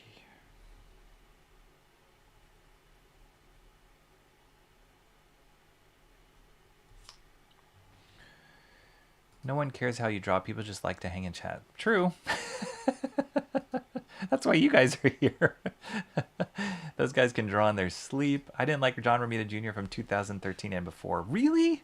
Some of my favorite John Romita Jr. stuff is the X-Men work that he did back in the 80s and 90s. Yeah. I actually didn't... I liked his newer stuff, which isn't even new anymore, like his 2000 stuff. I liked it less, like when he was on Daredevil, and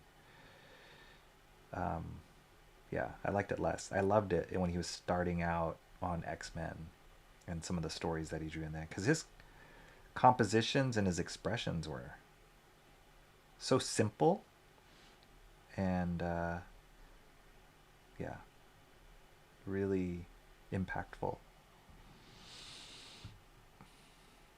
I feel for Frank Miller. After a stroke, it definitely affected. It did, but I feel like he's like kind of embraced it and is working with it, you know, with his limitations now. And it wasn't just a stroke. I mean, he was really screwed up with I'm assuming alcohol and, you know, possibly drugs or whatever, but he was kind of screwed up with substance abuse as well. So yeah, all of that combined changed him as an artist, but he kind of embraced it, and he's doing the crazy graphic interpretations of things now, but I actually really love it. I do. I don't think it's his best work, but I love that it's different and pushing the bounds of him. It's still Frank Miller through and through.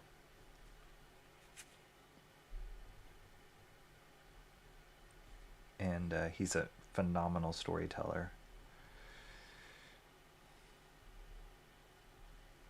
I don't think, Timmy Mello, I don't think you were watching my stream at the time, but one of my crazy streams that I did on the whim was I went to watch the documentary on Frank Miller, and I streamed the beginning, I don't know, 15, 20 minutes of it, because they were doing a live stream of him being interviewed by Rosario Dawson and another guy, another moderator.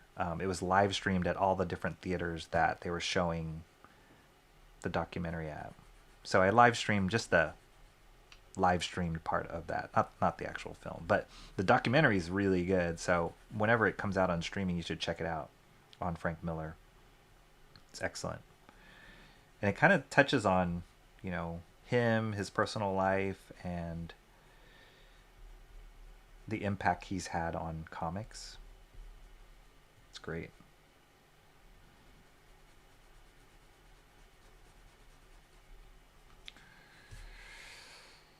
Oh, am I drawing the... I guess I should if I'm doing it everywhere else. Even though I can black it out. Oh, so confusing.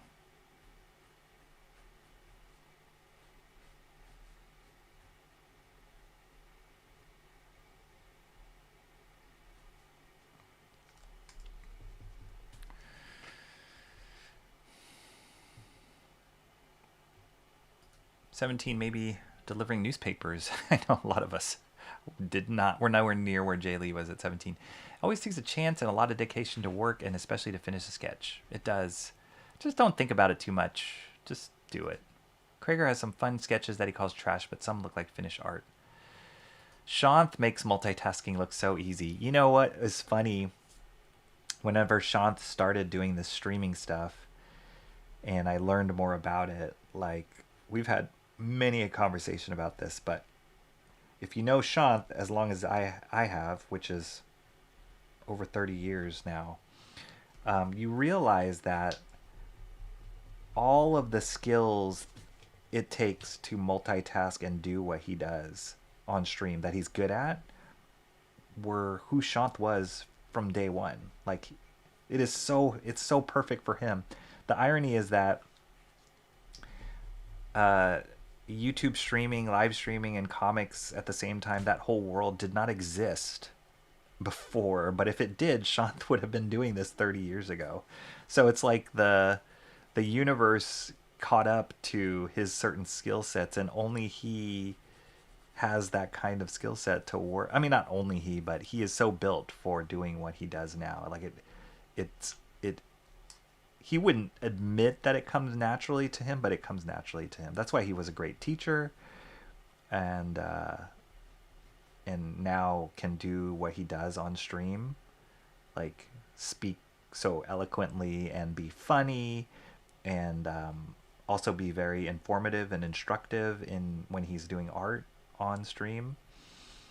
It's just who he is. He's just naturally that way. So it's awesome to see him kind of find the right avenue, find the right outlet for it, and that it fits so perfectly for him. It's great. I love that guy. All the success for him, because he works so hard too. It's not just he's got the talent and the skills and the personality, but he works so hard. Very few people I know work as hard as Shanth does, and is so nice too.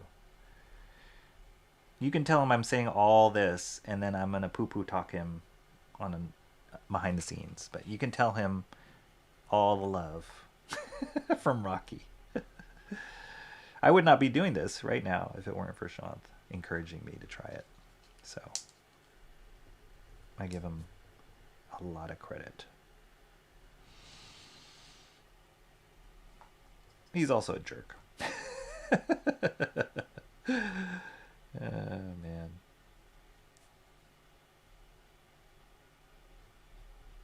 Crazy eyelashes upon eyelashes here. I can't tell what's eyelashes and what is shading or feathering.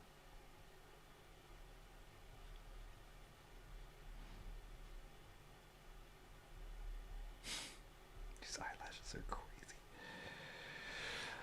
All right, let's see. I don't like the cubist stuff. Cubist-ish stuff. Really? I love cubist artwork. I like John Romita Jr. on Daredevil, inked by Ali Williamson. Classic. Not my favorite, but classic. I thought he was okay on X-Men, but I love Paul Smith. Paul Smith. I saw that they might be coming out with an artist edition of Paul Smith's X-Men stuff, Antoine Dennison. So that's another one you can put on your list. But I think they are working on that. Paul Smith is amazing. Another kind of understated artist, but his run on X-Men was great. Cubist Cable is one of when John Romita Jr. drew Cable at his height. Yeah, he was like a big Lego block. I think it works better on more angular characters and objects. Yeah. I enjoy Miller's quirky, weird, modern style. It works for the story he's telling. I agree. Yeah, I agree. I think he's kind of adjusting it and changing it to the new stories that he's telling. Just like Sin City, he totally reinvented himself and reinvented comics art. You know, brought something new to the table when he was doing that story because it was appropriate to the genre, and it was totally eye-catching and visually stunning what he did on Sin City. It just got everybody's attention. And oh wait, I just did a double line here. So yeah, when he did that, I was like, holy cow! And Sin City was just revolutionary with the style that he did on that one. Same thing for when he worked on Ronin. Like, he changed up his style on Ronin, you know? So that's what I love so much about Frank Miller. Like, he's like bringing in all these different influences, changing his style. Yes, he had hard times physically, emotionally, mentally, probably went through that dark period, kind of fell off the scene, but he came back, and now he's telling stories, working on stories that fit with what he is able to do as an artist and evolving again. So yeah, we'll see. I mean, I picked up that whole Ronin 2 series that they did under his label, Frank Miller. I don't know how well it did. My hunch is it didn't do that well. It was a bit of a hard story to swallow. It wasn't as good as the original Ronin, in my opinion. It was kind of rambly Miller, which is fine, right? Like, but I don't think it totally was a success as far as the mainstream or like sales go. I did hear that he was working on a new Sin City story under that label, which I was really excited about, like a Western Sin City. But I haven't heard anything. I haven't heard any announcements from Frank Miller Presents since he finished up that Ronin series. I know that I think Andy, one of the Kuberts, either Andy or Adam Kubert's daughter was doing a story. Didn't look that great. I know Dan Didio was writing, because he was one of the partners with Frank Miller's company. He was working on a story too that I didn't pick up because I wasn't that into it, and then not that into the art. I only picked up Ronin. So yeah, I don't know. I don't know what their future is. If they're gonna keep going or if that's it. No idea. Oh wait, did I draw that too far out? I might have drawn that too far out. I think I drew that too far out. Wow, my border is really... I have to extend that border. Because... yeah, I think I have to extend the border.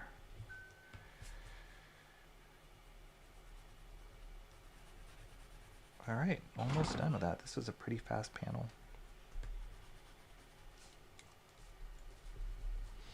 I think I'm going to have to extend the border, though, to this point at least. I've been a little screwy with the borders on this whole page. I had to extend it out here and extend it out here, so, well, that's alright. I give myself a pass.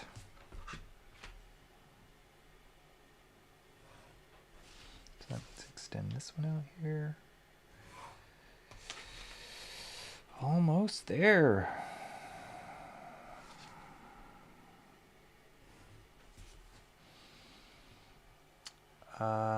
It's fascinating. Definitely to watch it. Yes, do. It's great.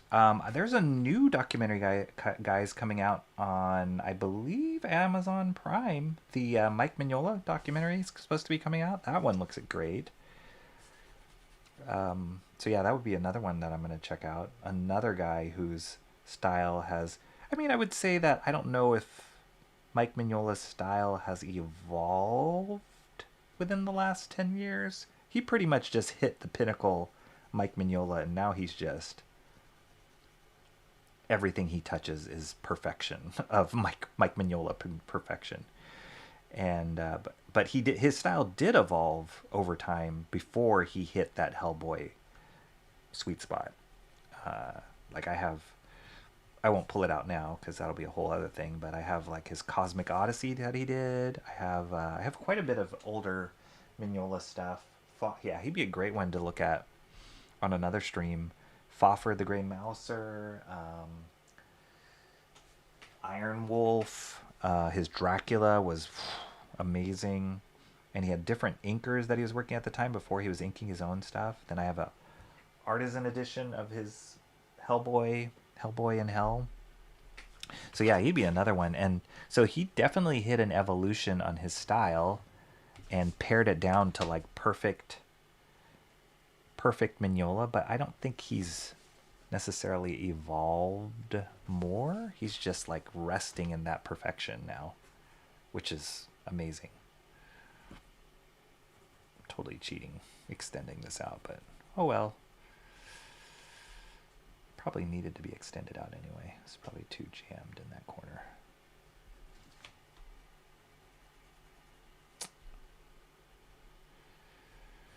So yeah, Mignola documentary is coming out. If I'm not mistaken, Amazon Prime is one of the main venues for that one.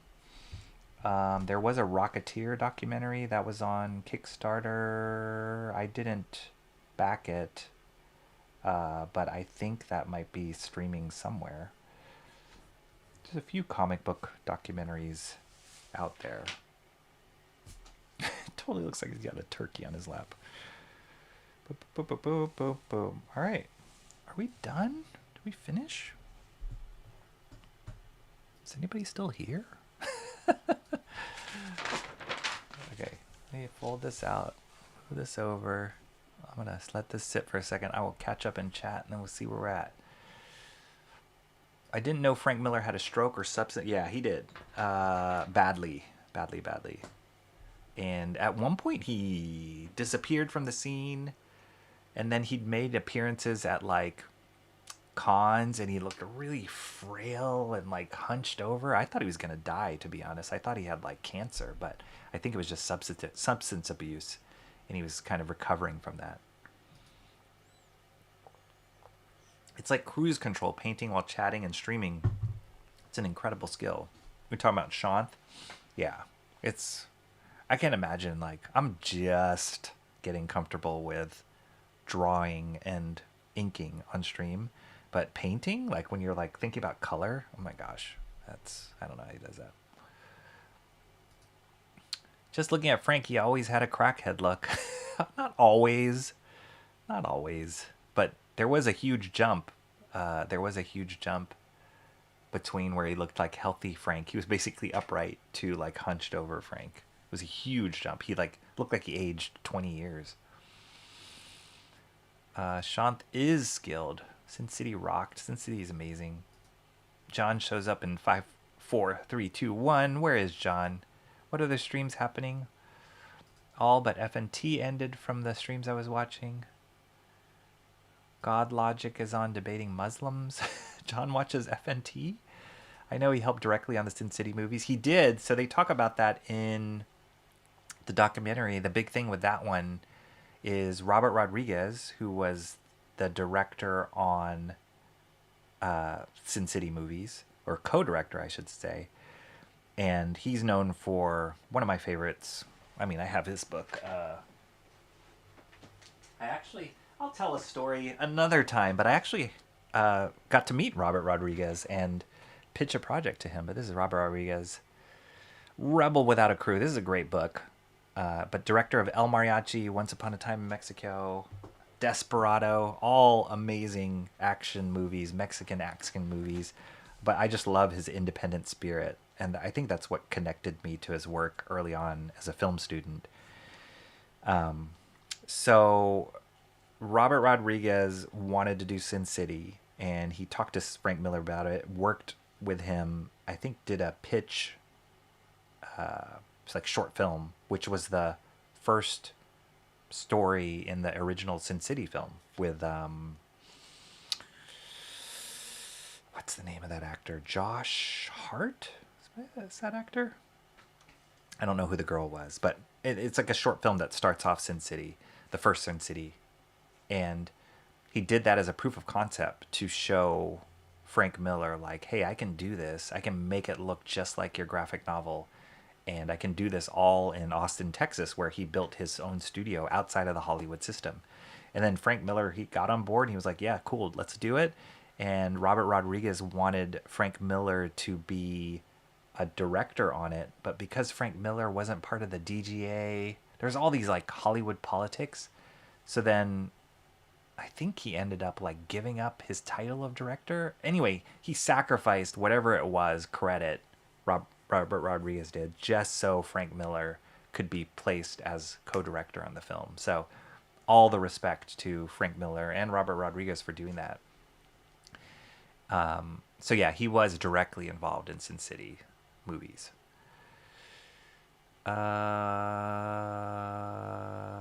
Awesome One is given all the people that are on air. There's a lot. I'm about to end, so D-Dubs is on. Nice. Is that Daniel Warren Johnson? Is he on? Oh yeah, Fridays. He streams on Fridays. Go watch that dude stream. Holy moly, that guy is incredible. Awesome One, you've got like 50 streams you're talking about. Go on. Mignola's Tales of the Dark Knight was amazing. Was it, wait, are we talking about Gotham? Oh, no. Gotham by Gaslight? That one? Is that what you're talking about? He also did an amazing Batman, Starman, Hellboy crossover. It was like 2 or 3 issues. I have them. I'll pull them out one day. If I do a Mignola stream or talk about Mignola, I'll pull out those because those were so good. Those are really good. His version of Batman was so cool. But yeah, the Gotham by Gaslight Batman that Mignola did was one of the first works where I was like, who is this guy? This looks so different than what I'm used to. Nobody's still here, Rocky. We all left. Nobody here but us owls. Nice. I thought Frank Miller was done for about 8 years ago. I'm glad he was able to recover. Yeah, me too. Josh Hartnett. Yeah, no, Josh Hartnett. You're right. Josh Brolin was in Sin City, but in that original short film, I think it was Hartnett. Speaking of Latino Slant is a fun channel. All right, cool. Check it out, people. Gave that channel a sub. Awesome one. Gotham by Gaslight was good, but Mignola cites his Tales of the Dark Knight story as a breakthrough for his approach to Hellboy. Oh! I think I know exactly what you're talking about.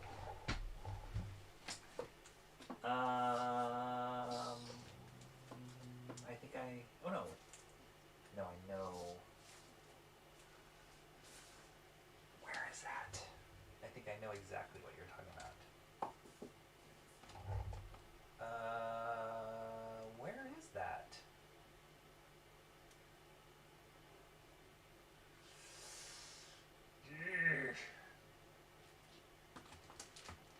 Nope.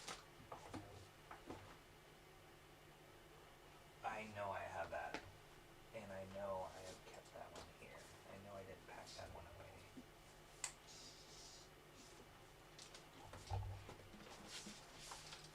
Come on.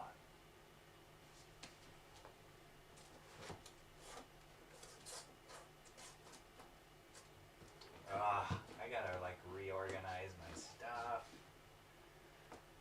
Because I know I have that story somewhere. I think this is what you're talking about, but this is a French edition. Is this the one you're talking about, Antoine Dennison? I have the actual issue. I can't believe that I passed this or packed it up. I think this is the one you're talking about. The Cthulhu. This was a great story, and you're right.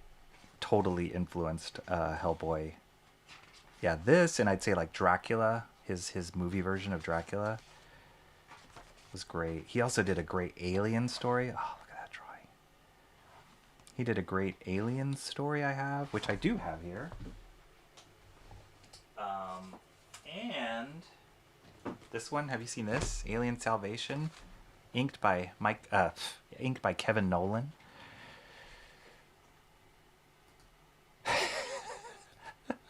Yes, right?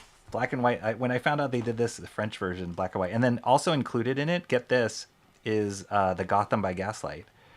So they have the Sanctuary story, or whatever it's called, and in English, and then they do Gotham by Gaslight in black and white too. That's why I got it. It's excellent. It's all in French, though. Where's Mr. Monkey Boy? Oh, he left, right? Did Mr. Monkey Boy leave? He loves the bande dessinée. Yeah, it's awesome to see this stuff in black and white.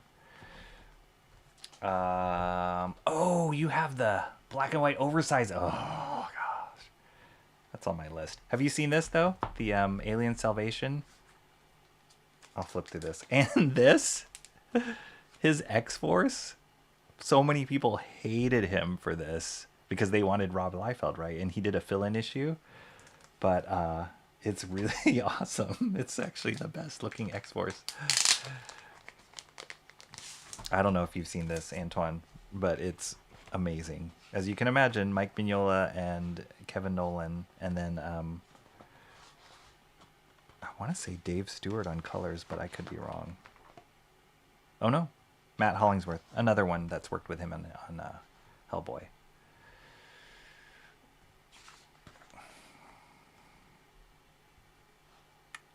You're familiar with the aliens work? Okay, cool. So I'll just flip through it fast, but it's amazing. Yeah, this is where he's like, okay, I figured something out here. I know how to do what I do. Just his compositions and his... Like, that guy looks like the Hellboy dude. The Hellboy villain. And I love it. It's subtle because I think Nolan's pretty... respectful of... Oh, look at those aliens. Man. Nolan's pretty respectful of Mignola's pencils. He doesn't Nolanify it, if that's a word, because Nolan can do that sometimes, where he'll just like add his own spin on top of whoever he's penciling. He's done it many a times, and people love that because he's so good. But you don't feel that as much on this one. It's pretty accurate to Mignola's drawings, but just slight choices that Kevin Nolan does, and I'm sure they're good friends. You can feel the Nolanisms a little bit in there too. Like this stuff. It's great. So cool. Oh, that's a good one. I gotta read this one again. Alright. Have you seen the, if you've seen the X-Force, I won't even open it up. Nah, I'm gonna open up. I'll end the stream by opening up this, because it's really fun. I can't believe I don't have that. I just got that Batman. Maybe, oh, I know. I think I have it on a different shelf. This is Mignola. I mean, so this is what people wanted. And this is what they got. And I know there was a huge backlash of hatred of like, what is this crap? This is not Liefeld. But I love it. It's like Hellboy. It's better than Liefeld, to be honest. But if you want Liefeld, if you're buying this book to get Liefeld and you get this, I can see being pissed off.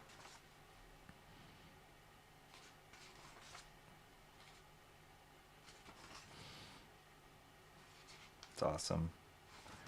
Great compositions, great black and white use of black and white and shapes. Awesome designs, great tech. And then Rob Liefeld. This gun. I love it.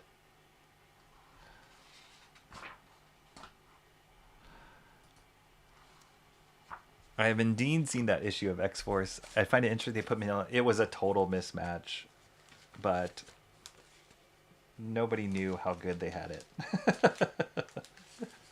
I mean, Rob Liefeld's smart. Like, he knew what he was getting, I'm sure, when asking him to be on this book, or whoever the editor was. I'm assuming Liefeld probably had some say, but maybe not.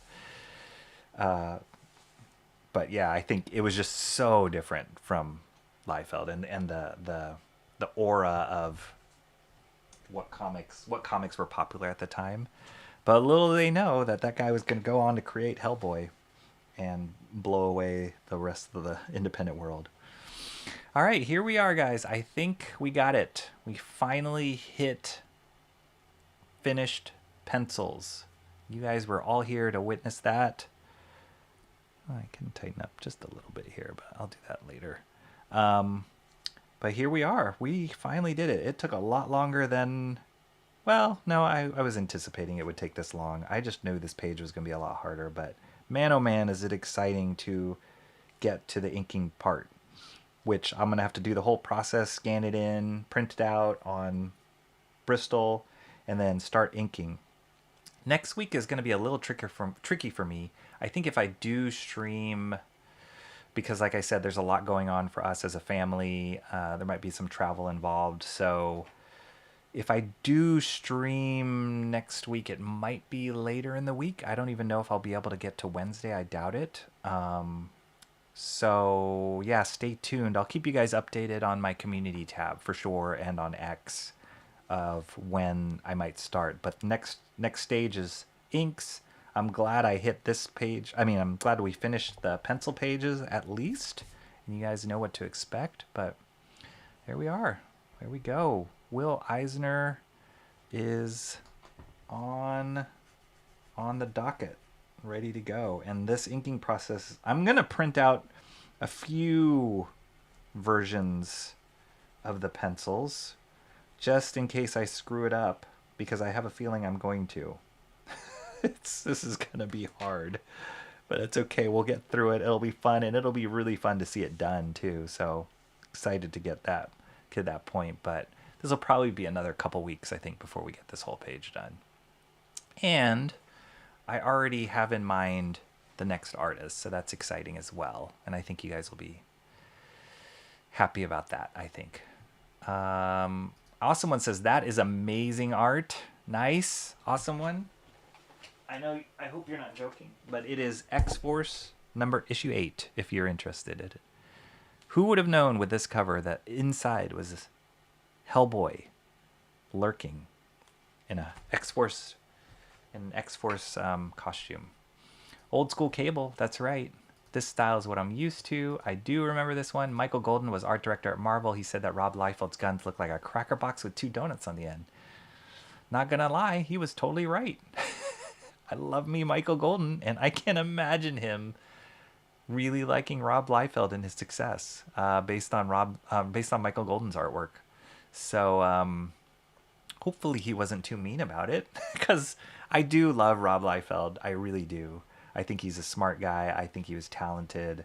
I loved his artwork as a kid. So I'm not in the camp of poo-pooing on Rob Liefeld, but I can see how somebody of Michael Golden's caliber would not like, especially his treatment of guns, because if anything Michael Golden can draw was technical stuff really, really accurately and beautifully. So yeah, Liefeld's guns were not the greatest. It was fun. Thanks, Cranberry Landers. Thank you so much. Incredible work. Thank you, guys. I appreciate you being here and hanging out and staying so long. What have we been streaming? Oh my gosh, this is a long stream. I didn't think it would go this long. But thank you guys for being here and just having great conversation. This was fun. It was a fun way to end this page, a fun way to end the week. Happy Friday the 13th. And have a great weekend. Mark's music session got pulled away for a while. Glad to see live. Glad to see that we're still live. We are on our way out, though. Oh, Awesome One says he owns it. Great. Welcome back, Mark. I would poo-poo on Rob Liefeld. I wouldn't poo-poo on Rob Liefeld either, but I would wipe with him. And with that, Farewell. See you guys later.